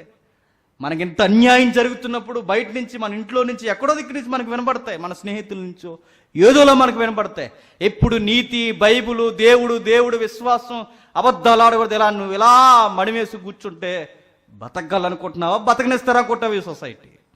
మాటకు మాట, దెబ్బకు దెబ్బ, కీడుకు కీడు చేయకపోతే ఈ సొసైటీ నిన్ను బతకనివ్వదన్న ఫిలాసఫీ మన వెనకనబడుతున్నప్పుడు మన విశ్వాసం ఏమైపోవాలి? అప్పుడే ఆసాపు అడుగులట అంచుకుపోయేట. ఈ సొసైటీతో ఆయన చూసుకున్నప్పుడు ఆసాపు అడుగులు తడబడిపోయేట, అడుగుకుపోయేట, అంచుకుపోయేట. ఇక ఉండాలనిపించట్లేదట. ఏం సాధించను. అందుకే నెక్స్ట్ జనరేషన్కి నేను ఏం చెప్పను? 15వ వచనంలో, ఇలాగ ముచ్చటింతునని నేను అనుకొని ఎడలా నేను నీ కుమారుల వంశమును మోసపుచ్చిన వాడు. నీ కుమారులు అంటే నెక్స్ట్ జనరేషన్ రాబోతుంది. నా హృదయంలో ఇన్ని ప్రశ్నలు ఉన్నాయి. నా ముందున్న వారిని భక్తిగా ఉండమని చెబితే నేను మోసం చేసిన అవుతున్నాను. నాకే భక్తి ఏంటో అర్థం అవ్వట్లేదు, నాకే విశ్వాసం ఏంటో సరిగ్గా చూడలేకపోతున్నాను, నాకే నువ్వు సమాధానం ఇవ్వట్లేదు. వీళ్ళందరిని అన్నీ మానేసి కూర్చుంటారా దేవుని దగ్గర నేను చెబితే వాళ్ళ లైఫ్ నేను ఏం చేసినాను అవుతాను తెలుసా? మోసం చేసినాను అవుతాను. అలా అని పొండ్రా ఇష్టం వచ్చినట్టు బ్రతకండి అని అనలేను. కనీసం వాల్యూస్ ఉన్నాయి నాకు. అలానే అనలేను, అలానే వదిలేలేను. అలానే దేవుడు బైబుల్ పట్టుకుంటారా అని అలాగూ అనలేను. ఎందుకంటే ఏముందని నాకు జవాబు లేని భక్తిని వారికి నేర్పించును. నాకేం అర్థం అవట్లేదు ప్రభువా, నాకేం అర్థం అవట్లేదు. నీ కుమారుల్ని అంటే నీ మాటలు చెప్పి నీ కొరకు నడిపించే వారికి ఏం చెప్పి నేను నడిపించను? మోసం చెప్పనా? ఈ మాట చెప్పమంటావా ప్రభువా? ఒరే దేవుడు నమ్ముకుండ్రా, ఆయన సమాధానం ఇవ్వడని చెప్పనా? ఏం చెప్పను నేను? ఒరే దేవుడు నమ్ముకుండ్రా, మీకు రోగాలు వస్తాయని చెప్పనా? ఒరే దేవుడిని నమ్ముకుంటారా మీ కష్టాలు వస్తాయి చెప్పనా? ఏం చెప్పి వాళ్ళని మోసపుచ్చున్నాను? కష్టాలు వస్తాయంటే ఎవరు రాడు, రోగాలు వస్తాయంటే ఎవడు రాడు, దేవుని నమ్ముకుంటే ఇబ్బందులు వస్తాయంటే ఎవరు రారు. మరి నేను చేయను, మోసం పుచ్చాలి. రోగాలు పోతే రండనాలే, ఇంకేమనాలే, ఆస్తులు వస్తే రండనాలే, ఇలా మోసం చేయమంటా ప్రభా ఏం చెప్పను నేను వాళ్ళు. అందుకే నాకు అర్థమైపోయింది, దీన్ని తెలుసుకోవాలని ఆలోచించినప్పుడు నేను దేవుని పరిశుద్ధ స్థలములోనికి పోయి వారంతమును గుచ్చి ధ్యానించే వరకు ఆ సంగతి నాకు ఆయాసకరముగా ఉండెను. ఏంటట? నలిగిపోతున్నాడండి. ఎవరు చెప్పండి? ప్రశాంతంగా పోయి ఏ ఏజెన్సీ ఏరియాలోనో సెలయేరుల దగ్గర కూర్చొని రాస్తున్న పాట కదా ఇది. చాలామంది పాటలు ఎలా రాస్తారట? ఎలా రాస్తారు? ఒక ఆడది మగది పక్షులు రెండు అలా ఎగిరిపోతున్నప్పుడు అప్పుడు వచ్చింది నాకు గీతం. ఏమని? ఎంత అమృతమైన జంట, పక్షుల వల్లే, చిలక గోరింకల వల్లే. ఇంక పాట అదిరిపోద్ది అనమాట. ఇంకా ఆడ ఫీలింగ్ అంతా బెట్టలను చూసి రాసేస్తుంటాడు. ఈవిడికి ఎవరో పక్షి ఉందండి వెనకాల రచయితకి. ఆ పక్షిని ఊహించుకుని ఈ పక్షిని చూసి రాయి. మ్యాక్సిమం మీరు పాటలు చూడండి, ఎవరు చుట్టూ తిరుగుతాయి చెప్పండి? పిట్టల చుట్టే తిరుగుతాయి. మీరు కావాలంటే చూడండి, వాళ్ళ చుట్టే, పక్షుల చుట్టూ, పిట్టల చుట్టూ, సెలయేర్ల చుట్టూ ఇదే పాట. నిండు చంద్రుడు, చెప్పండి. మండిపోయే సూర్యుడని ఎవరు రాయడు? ఎప్పుడో వినబడుతుంది. ఫీలింగ్స్ బాగున్నప్పుడు పాటలు వస్తాయి. కానీ ఆసాపు రాస్తున్నాడు, ఒడదుడుకుల మధ్య ఉక్కిరి బిక్కిరి అయిపోయి లైఫ్లో, ఇంట్లో, సొసైటీలో అన్ని విధాలుగా నలిగిపోయి ఆంతర్యం నిద్ర పట్టనివ్వకుండా ఎవ్రీడే ఆయన లైఫ్ ఎలా ఉందంటే పెద్ద పనిష్మెంట్లో ఉంది. రోజు వస్తుందంటే నచ్చలేదట, ఈ డే నాకు నచ్చలేదు, గుడ్ మార్నింగ్ అనమంటే అందట. ఎవరు చెప్పండి? ఆసాపు ఏం గుడ్ మార్నింగ్ అయ్యా అంటాడు. సొసైటీలో ఎక్కడుంది గుడ్డు? ఏముంది? ఎక్కడ కనబడుతుంది? ఏముంది సొసైటీలో?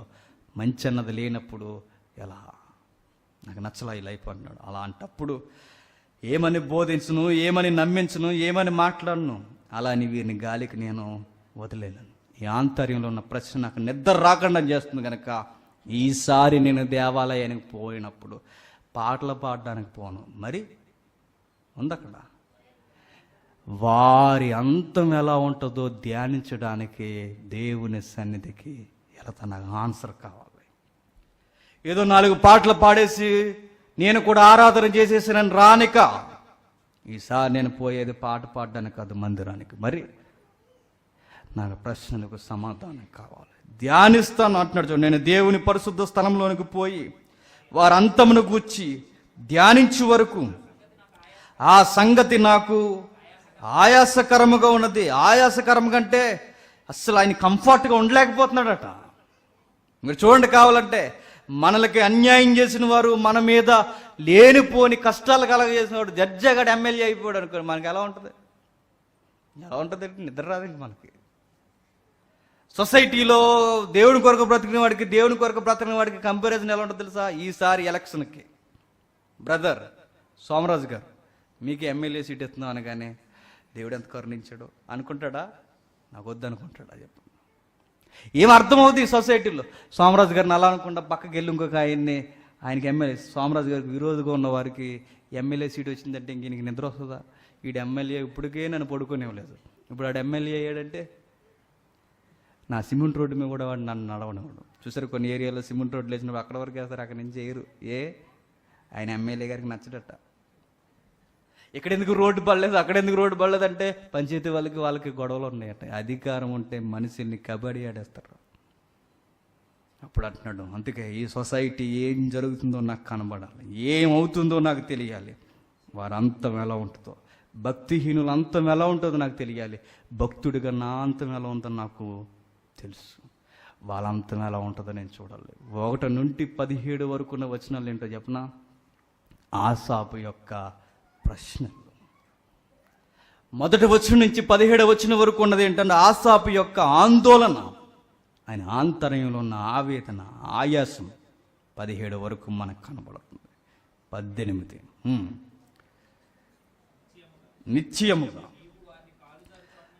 నిత్యముగా నీవు వారిని కాలుజారు చోటునే వారు నశించినట్లు వారిని పడవేయుచున్నావు. క్షణమాత్రములోనే వారు పాడైపోదురు. మహాభయము చేత వారు కడముట్ట నశించెదరు. మేలుకొనిన వారు తాను కన్న కల మరిచిపోనట్లు ప్రభువా నీవు మేలుకొని వారి బ్రతుకును తృణీకరింతు. ఏమని రాస్తున్నాడు చూడండి, చూద్దాం 18వ వచనం. నిత్యముగా వారు కాలు జారు చోటనే ఉంచావు. ఒక ఇమేజ్ చూడండి, ఒక ఇమేజ్. దీపాలు ఆరిపేసినట్టు ఆరిపేస్తున్నారా మీ ఇద్దరు? కొంచెం అది పెట్టండి. 18వ వచనంలో నిత్యముగా నీవు నీ కాలు జారు చోటనే ఉంచి ఉన్నావు, వారు నశించినట్లు వారిని పడవేయుచున్నావు. కాలు జారే చోటు వాడికి ఎలా ఉంటుంది తెలుసా? మనం చూసే కోణంలో నుంచి వాళ్ళని చూడకు, దేవుని కోణంలోంచి వారిని చూడాలట. మందిరానికి పోయి ధ్యానించినప్పుడు కొన్ని సంగతులు ఆసాబుకు అర్థమయ్యాయట. ఏమనంటే, డేంజర్లో ఉన్నది నేను కాదు, మరెవరు? వాడట చావంచు నిలబడి ఏం తాగుతున్నాడట? దాసరథం తాగుతున్నాడట. మనం అనుకుంటాం అది సెల్ఫీ అనుకుంటాం. మనం కనబడింది ఏంటో సెల్ఫీ. ఎంత బాగా ఇచ్చారంటే పోజని. పాదాల కింద ఉన్నది ఏంటో తెలుసా? చెప్పండి. ప్రమాదం. ఎగ్జాంపుల్గా వాళ్ళు ఎవరో నాకు తెలియదు. ఎగ్జాంపుల్కి నెక్స్ట్ ఇమేజ్ మీరు ఇంకా చూడండి. సెల్ఫీ అంటే చెప్పుకోవడమేగా గర్వంగా. సెల్ఫీ అనగానే చూస్తాం మనం, బాగుంది భలే ఉందనుకుంటాం. తెలియంది ఏంటో చెప్పనా? వాళ్ళు ఉన్నది ఎక్కడ చెప్పండి? జారారో గోడ మీద అటు అడుగు పడిన ఇటు అడుగు పడిన వాడు పోయేది ఎక్కడికో చెప్పనా? నాశనానికి పోతారట. వాడికి ఆస్తుందని ఎంజాయ్ చేస్తున్నాడు. వాడు ఎక్కడుండి ఎంజాయ్ చేస్తాడు తెలుసా? చావు అంచు మీద ఉన్నాడు. వాడికి తెలియదు ఆ విషయం. వాళ్ళు సెల్ఫీ దిగుతున్నాం అనుకుంటున్నారు. వాళ్ళకి తెలియదు ఏంటో చెప్పిన అక్కడి నుంచి పడ్డారో మొక్కలు కూడా దొరకక. నెక్స్ట్ ఇమేజ్, ఇంకా కార్టూన్ ఇమేజ్ ఉంటుంది చూడండి. ఇది చూడండి. వీడిని ఆడు సూట్ కేసు పెట్టి ఎక్కడ కూర్చొని జాగ్రత్తగా చూడండి. అది తెలుసా మీకు? డబ్బు సూట్ కేసు పెట్టుకుని ఎక్కడ కూర్చున్నాడు వాడు? కింద ఒకడు నరికేయడానికి రెడీగా ఉన్నాడు. ఏంటది? లాగిపెట్టి కట్టిన తాడు. అది కాని ఒక్కసారి నరికేసేవాడు రెడీగా ఉన్నాడు. వాడు కూర్చున్నాడు అనుకుంటున్నాడు, సూట్ కేసు ఉంది, డబ్బు ఉంది, సూట్ ఉంది, అన్నీ ఉన్నాయి అనుకుంటున్నాడు. ఒక్కసారి ఆ ప్రమాదం అంచు అలా తెగిందో ఆ బిల్డింగ్ అవతలకు పోతున్నాడు. చూసారు? కనబడ్డక ధన సమృద్ధిని బట్టి, పేరు ప్రఖ్యాతులను బట్టి, మరణాన్ని కూడా విచిత్రంగా మాట్లాడుకుని మేము హీరోస్ అని మాట్లాడుకునేవారు ఎక్కడున్నాడని ఆసాపుకు అర్థమైందో తెలుసా? దేవా, ఇప్పటి వరకు నా కనుదృష్టితో నేను చూస్తున్నాను, నాకు అర్థం అవ్వలేదు, ఇప్పుడు నాకు అర్థం అవుతుంది. డేంజర్ జోన్లో ఉన్నది మేం కాదు, ఎవరు? వాళ్ళు ఏమవుతారంటే, దేవుడు గద్దిస్తాడు, హఠాత్తుగా ఒక్కసారే చంపేస్తాడు వాళ్ళని. అది నిన్న మొన్నటిదాకా బాగానే తిరిగాడండి. ఏమైందంటే పోయాడు. ఏమైంది? చచ్చిపోయాడు దారుణంగా. మరి ఆయనకి అంత డబ్బు ఉంది, కోట్లున్నాయి, అవదక్క పోయాడక్క. పేరు లేదుక, డబ్బు పోయిందిక. ప్రమాదపు అంచును సుఖపడేవారు ఉన్నారట. నెక్స్ట్ ఇంకేమైనా ఇమేజ్లు ఉంటే చూపించండి. చూడండి, అదిగో మనకు చాలా జనబలం ఉన్నారు. వాళ్ళందరూ ఏమనుకుంటున్నారట? జనబలం. వాళ్ళు అనుకుంటారట వాడు వేసే పానీయాలు తాగుతారట, వాడిచ్చే డబ్బు చూస్తారట, అన్నీ చూసి నాకు జనాభా ఉన్నారనుకుంటారట. కానీ మనకు తెలియంది ఏంటో చెప్పనా? వాడు మనం లాగిపెట్టి ఉంచుతున్నాడు ఎక్కడికి? గోతులోకి. చూసారా? మీకు అర్థమవుతుందా? ఏంటి వాడిని లాగేది ఎక్కడికి? దాన్ని ఏమంటారు? పక్షులను కొట్టేది. ఆ లాంగ్వేజ్ వద్దు, మనది ఎక్కడది? ఒడిసిలు. సార్వత్రికంగా కొన్ని పదాలు కొన్ని ప్రాంతాలకి పనిచేయవు. లైవ్ చూస్తున్నారుగా. వాడిని ఎక్కడ చేస్తున్నారు? ఒడిసెలకు పెట్టి వాళ్ళని లాగుతున్నారు. వాడు అనుకుంటున్నాడు సుఖంగా ఉయ్యాలనుకుంటున్నాడు. ఉయ్యాల చూసారు? ఊగుతారు, గాలి బాగేస్తుంది అనుకుంటాడు. గాలి వేస్తుంది ఎక్కడ? కిందకు పోతుంటే ఎంత చల్లగా ఉంది అనుకుంటాడు. పోతాడు, అయిపోతాడు. దేవుడు చెప్తున్నాడు ఆసాపు ఈజార్జుడు, నా మందిరానికి వచ్చావుగా, పాటలు పాడుతున్నావుగా, ఈ పాటలు పక్కనట్టుగా కొంతసేపు ధ్యానించు. ఆయన ధ్యానించినప్పుడు ఆయనకి అర్థమైంది ఏంటంటే 18, నిత్యముగా నీవు వారిని కాలు జారు చోటనే ఉంచావు, వారు నశించినట్లు వారిని పడవేచున్నాం. ఏం చేయడట దేవుడు? జస్ట్ అలా టచ్ చేస్తే వాళ్ళు పడిపోతారట. మనం అనుకుంటాం మనం పడిపోతున్నాం అనుకుంటాం, కానీ దేవుడు జస్ట్ అలా అంటే కనబడకుండా పోతారట. మీరు చూసారా, పెద్ద పెద్ద సెలబ్రిటీలు కొడుకులు ఎలా చచ్చిపోతారు తెలుసా? అమాయకంగా ఎక్కడో హైవే మీద యాక్సిడెంట్లో చచ్చిపోతారు. కారు ఎంత తెలుసా? 5 కోట్లు. ఎక్కడ చచ్చిపోయాడు? కరెంటు ఫోన్ గుద్ది చచ్చిపోయాడు, అంతే. చూసారా ఈ వార్తలు? మీరు చూసారా ఎలా చచ్చిపోయాడండి ఈయనంటే? రాత్రి అక్కడ రెస్టారెంట్కి వెళ్ళారట, అదేదో తిన్నారట, ఏమైందట? గుండు పట్టే చచ్చిపోయారు. ఇట ఎమ్మెల్యే గారు అబ్బాయి. ఏమైందంటే ఇంకంతేగా, ఏమవుతుందో మనకు అర్థమయ్యేలా ఒకసారి దేవుని దృష్టికోణం నుంచి చూడండి. వాళ్ళ పరిస్థితి, చేయి జారిపోయారో వాళ్ళ కాపాడేది ఎవరు లేరట. అప్పుడు అంటున్నాడు చూడండి, నా హృదయము మచ్చరపడింది, నా అంతరంద్రియముల్లో నేను వ్యాఖ్యలు పడుతున్నా. ఎవరిని చూసి? నా హృదయం వాళ్ళని చూసి, వాళ్ళ డబ్బును చూసి, వాళ్ళ పేరుని చూసి, వాళ్ళ పరిస్థితులు చూసి, వాళ్ళని చూసి నేను మచ్చరపడిపోయాను. నా అంతరంధ్రంలో నేను వ్యాఖ్యలు పడుతున్నా, మనోవేదనకు గురైపోయాను. నేను తెలివిలేని పశుప్రాయుడిని అయితే దేవా నీ సన్నిధికి వచ్చి సొసైటీని నీ కళ్ళద్దాల్లోంచి చూసేంత వరకు నా మైండ్ సెట్ ఎలా ఉందంటే, బుద్ధి లేని పశువులా నేను ఆలోచిస్తున్నాను. అసలు నా మైండ్ పనిచేయలేదు ప్రభు. వాళ్ళని చూసి నేను విశ్వాసం పోగొట్టుకోవడం ఏంటి? అసలు నేను చూడాల్సింది నీ కళ్ళద్దాల్లో నుంచి వాటిని చూస్తే అసలు పశువులు లాంటి జీవితాలు ఎవరో తెలుసా? వాళ్ళవే. వాళ్ళని చూసి నేను పశువులా ఆలోచిస్తున్నాను, జ్ఞానం లేని జీవులా.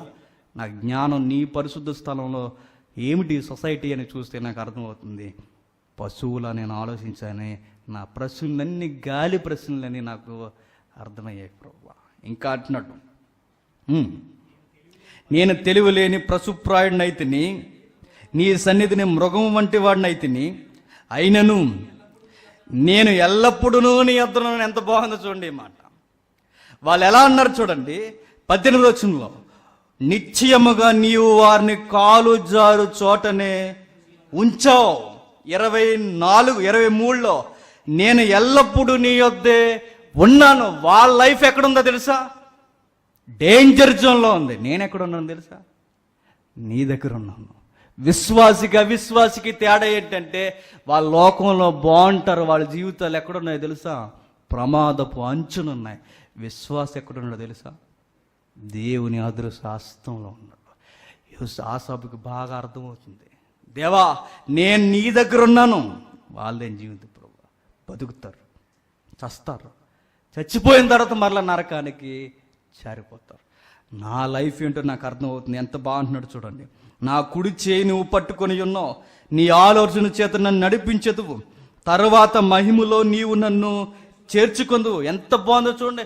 ఇది క్రైస్తవ విశ్వాసానికి ఏమన్నా తక్కువైంది ఆయన వాడుతున్న పదాలు లేదు.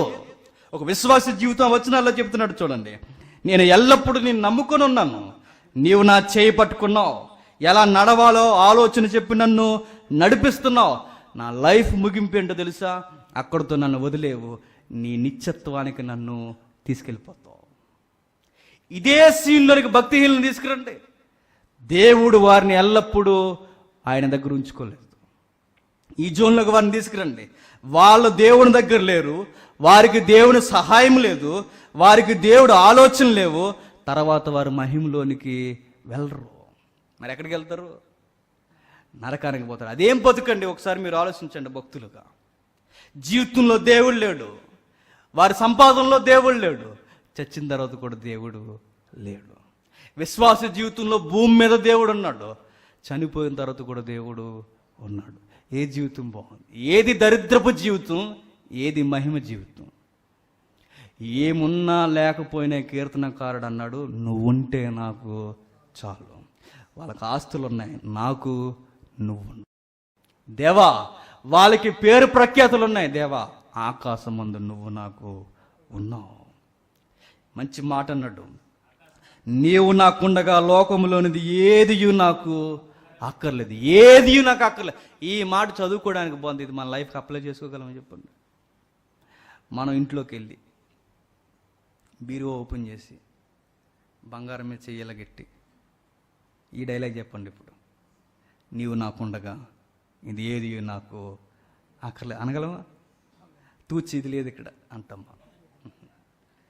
నీకు ఇష్టమైనవి లోకంలో ఏవైతున్నావో వాటి మీద చేయబెట్టి, దేవా ఈ లోకంలో ఏదైనా నువ్వు ఉండగా నాకు ఇది అవసరం లేదని అనగలవా? అలానే బంగారం కొనుక్కోద్దని అంటలా, కానీ దేవుని కన్నా ఇంపార్టెంట్ దానికి ఇవ్వకండి. బట్టలు వేసుకోవద్దని దేవుడు చెప్పట్లేదు, దేవుని కన్నా ఎక్కువ విలువన ఇవ్వకండి. ఏ వస్తువుకి ఏది అవసరం లేదు. ఆశపట్టినాడు, నాకేమీ వద్దు, నాకేమీ వద్దు. వాళ్ళని చూసి మచ్చరపడ్డాను, వాళ్ళ లైఫ్ బాగుందని. ఇప్పుడు నాకు అర్థమవుతుంది, బాగున్నవారు వాళ్ళు కాదు, నేను. నా జీవితంలో కష్టాలు ఉండొచ్చు, కానీ నువ్వు ఉన్నావు నాకు. నా జీవితంలో లేముండొచ్చు, కానీ నువ్వు ఉన్నావు నాకు. నా జీవితంలో కన్నీరు ఉండొచ్చు, కానీ నువ్వు ఉన్నావు నాకు. చివరికి ఆశపడుతున్నాడు, దేవా ఇక్కడే కాదు, నేను చచ్చిపోయిన తర్వాత నీ మహిమలో కూడా నన్ను ఉంచుకుంటా. ఇంతకన్నా భాగ్యమైన జీవితం నాకు ఏముందంటున్నాడు. చూడండి, వారెవా అనిపిస్తుందండి కీర్తన కిందకి. నీవు నాకుండగా లోకములోనిది ఏది నాకు అక్కర్లేదు. నా శరీరము నా హృదయము క్షీణించిపోయినను దేవుడు నిత్యము నా హృదయానికి ఆశ్రయదుర్గము స్వాస్యమునై ఉన్నాడు. ఎంత బాగా చెప్తున్నాడు చూడండి. నిత్యముగా ఆయన హృదయానికి ఎలా ఉన్నాడట? ఆశ్రయదుర్గముగా ఉన్నాడు. నిత్యముగా దేవుడు నాకు ఆశ్రయదుర్గం. దేనికి? హృదయానికి. ఓ పదాలు వాడాడు చూడండి అక్కడ, మరలా చదువుతూ కూడా ఒకసారి. నా శరీరము నా హృదయము క్షీణించిపోయినను దేవుడు నిత్యము నా హృదయమునకు ఆశ్రయదుర్గము స్వాస్యమునై ఉన్నాడు. నిన్ను విసర్జించిన వారిని రచించదు. ఏమంటున్నాడు చూడండి, ఏదైతే డైరెక్ట్గా విశ్వాసకు తెలియలేదు తెలుస్తున్నాడు చూడండి. నా శరీరము నా హృదయము నశించిపోయినను దేవుడు నిత్యము నా హృదయానికి ఆశ్రయదుర్గముగా స్వాస్యమై ఉన్నట్టు. చర్మమంతా పాడైపోయిన చర్మం మనల్ని భయపెట్టదు. మనల్ని భయపెట్టేది ఏంటి చెప్పండి? హృదయం. హృదయం స్ట్రాంగ్గా ఉందనుకోండి, బయట ఎన్ని జరిగిపోయినా పెద్ద బెదిరిపోం మనం. విశ్వాసకు గుర్తు ఏంటంటే, సిస్టర్ మీరు ఎలా ఉండగలుగుతున్నారు, మీకు క్యాన్సర్ వచ్చిందంటే ఆవిడ అంటది, నాకు క్యాన్సర్ వచ్చినా పెద్ద భయం అనిపించట్లేదండి. ఎందుకు? ఆ హృదయానికి ఎవరు ధైర్యం చెబుతున్నారు? దేవుడు. కొన్నిసార్లు మీరు చూడండి, ఎలా ఈ రోగాన్ని భరించగలుగుతున్నారు, ఎలా ఈ కష్టాలు మీరు భరించగలుగుతున్నారంటే ఆ హృదయానికి కావలెవరంటే దేవుడు. హృదయానికి ధైర్యం డబ్బు ఇవ్వగలదా చెప్పండి? హృదయానికి ధైర్యం పేరు ప్రఖ్యాతులు ఇవ్వగలవా చెప్పండి? హృదయానికి ఏది ధైర్యం ఇవ్వగలదు? దేవుడు తప్ప. ఆశపడుతున్నాడు, నాకేం అవసరం లేదు, నా హృదయంలో ధైర్యం ఉంటే చాలు. విశ్వాసులు నిజమైన ప్రార్థనలు ఏం కోరుకుంటారు చెప్పిన? కష్టాలు తీసే, కన్నీళ్ళు తీసే, అవి తీసి ఇవి ఏం అడగరు వాళ్ళు. దేవా నా గుండెల్లో ధైర్యాన్ని చాలు, ఈ శ్రమలను జయించే శక్తిని నాకు ఇవి చాలు, నా ఇబ్బందుల్ని ధైర్యంగా ఎదుర్కొనే భక్తిని నా గుండెలో నింపు చాలు. ఆశపద అన్నాడు.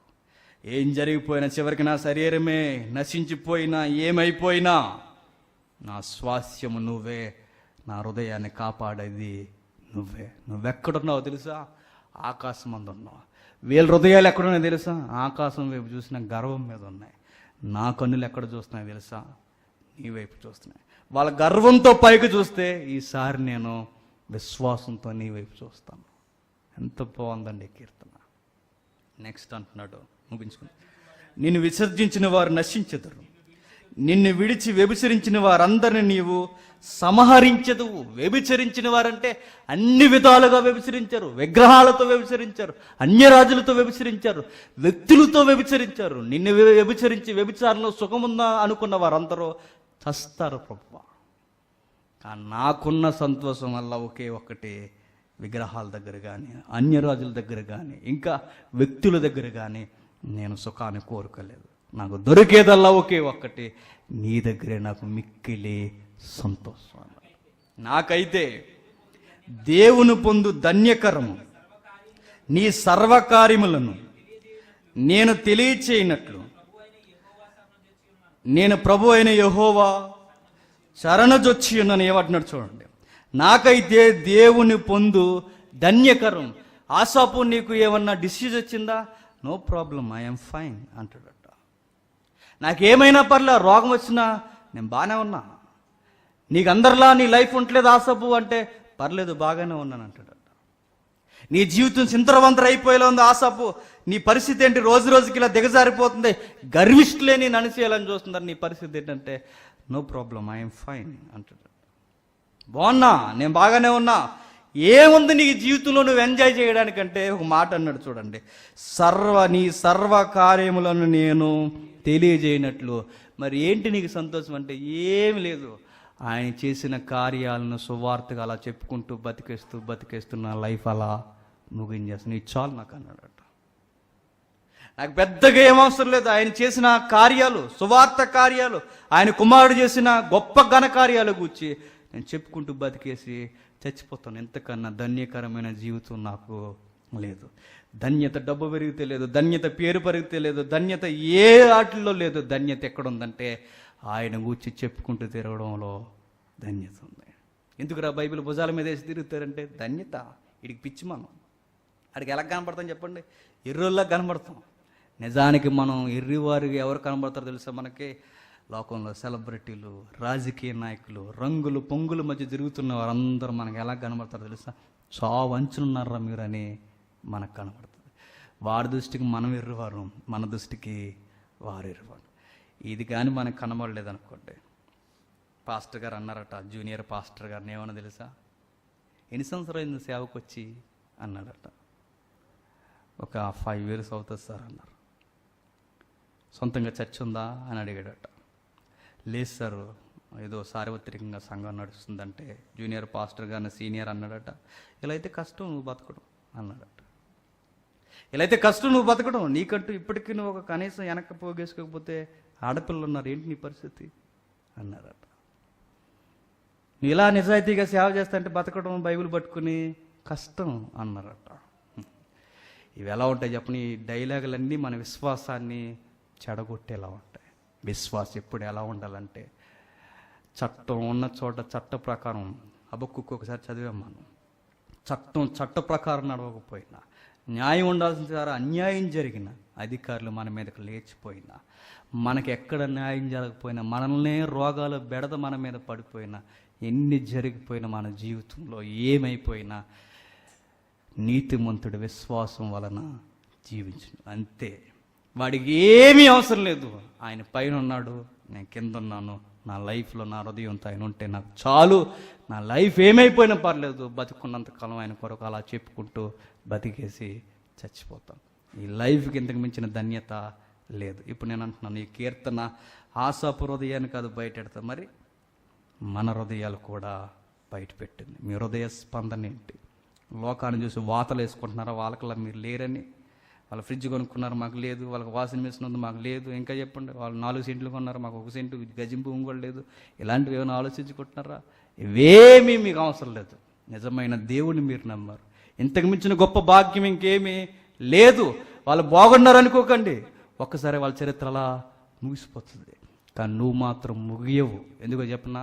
నువ్వు ఎక్కడ ఉంటావు కష్టాల్లో, నీ దేవుడు ఎక్కడా నీకు తోడుంటాడు. నువ్వు చనిపోయే కూడా ఆయన మహిమలో నీకు ఆయన తోడుంటాడు. ప్రకటన గ్రంథం ఎలా ముగిసిపోతుందండి? ఆయన ఏమంటాడండి? ఆయనే మన మీద గుడారమై ఉంటే, ఆయనే మన దగ్గరకు వచ్చి మన బాసో బిందువులన్నీ తుడిచేసి మన భుజాల మీద చెయ్యేసి, అయిపోయింది లేక భూలోకంలో జీవితం, ఇంకేం ఫీల్ అవ్వకు, వచ్చేసావుగా ఎంజాయ్ అన్నాడు అనుకోండి. ఆ మాటే చాలు మనకి. ఆ మాట మనకు చాలు. వచ్చేసి ఇంక అయిపోయింది. ఇంకెందుకు జేమ్స్ బాధపడుతున్నావు? ఇంకెందుకు సోమరాజు గారు మీరు బాధపడుతున్నారు? అయిపోయింది, వచ్చావు, ఎంజాయ్. పాటలు పాడండి అంటారు అక్కడ దేవదూతలు. పాడమే దేవుడిని చూస్తూ పాట లెక్క. వద్దన్న వచ్చేస్తే పాటల రోజు. ఎందుకంటే ఆయన స్వరూపం, సొగసు, ఆయన యొక్క మహిమ చూసులోకి మన హృదయం నోరిప్పి మాట్లాడుతుంది, పరిశుద్ధుడు పరిశుద్ధుడు. కాబట్టి విశ్వాస జీవితంలో ఉండాల్సింది ఏంటంటే, ఇక్కడ మనకి ఏమి అవసరం లేదు, దేవుడు ఉంటే చాలు. మనకు అక్కడ కావాలి, అక్కడ నన్ను ఆయన తోడుగా ఉంచుకుంటాడు. ఆసాపు ఆ రోజు మందిరంలో ఉన్న వారందరికీ డిఫరెంట్గా ఎందుకు మారిపోయాడంటే, ఆయన చూసే విధానం వేరు. 200-300 మందిలో ఆసాపు ఎందుకు ప్రత్యేకమైన వాడు? దావీదు కీర్తనలతో జాతీయ గీతాలకు ఎందుకు మారిపోయాయంటే, ఇప్పటికీ ఎందుకు ఆసాపు కీర్తనలు ఫేమస్ సాంగ్స్ అయిపోయాయంటే, ఆయన రచన అంత డెప్త్గా ఉందన్నమాట. ఆయన అనుభవంతో రాశాడు. మనల్ని కూడా ఒకసారి చదివి మన అనుభవాన్ని విశ్వాసంలో పరీక్షించుకోమన్నాడు. God bless you. ప్రార్థన చేసుకుందాం. పరలోకమందున మా తండ్రి,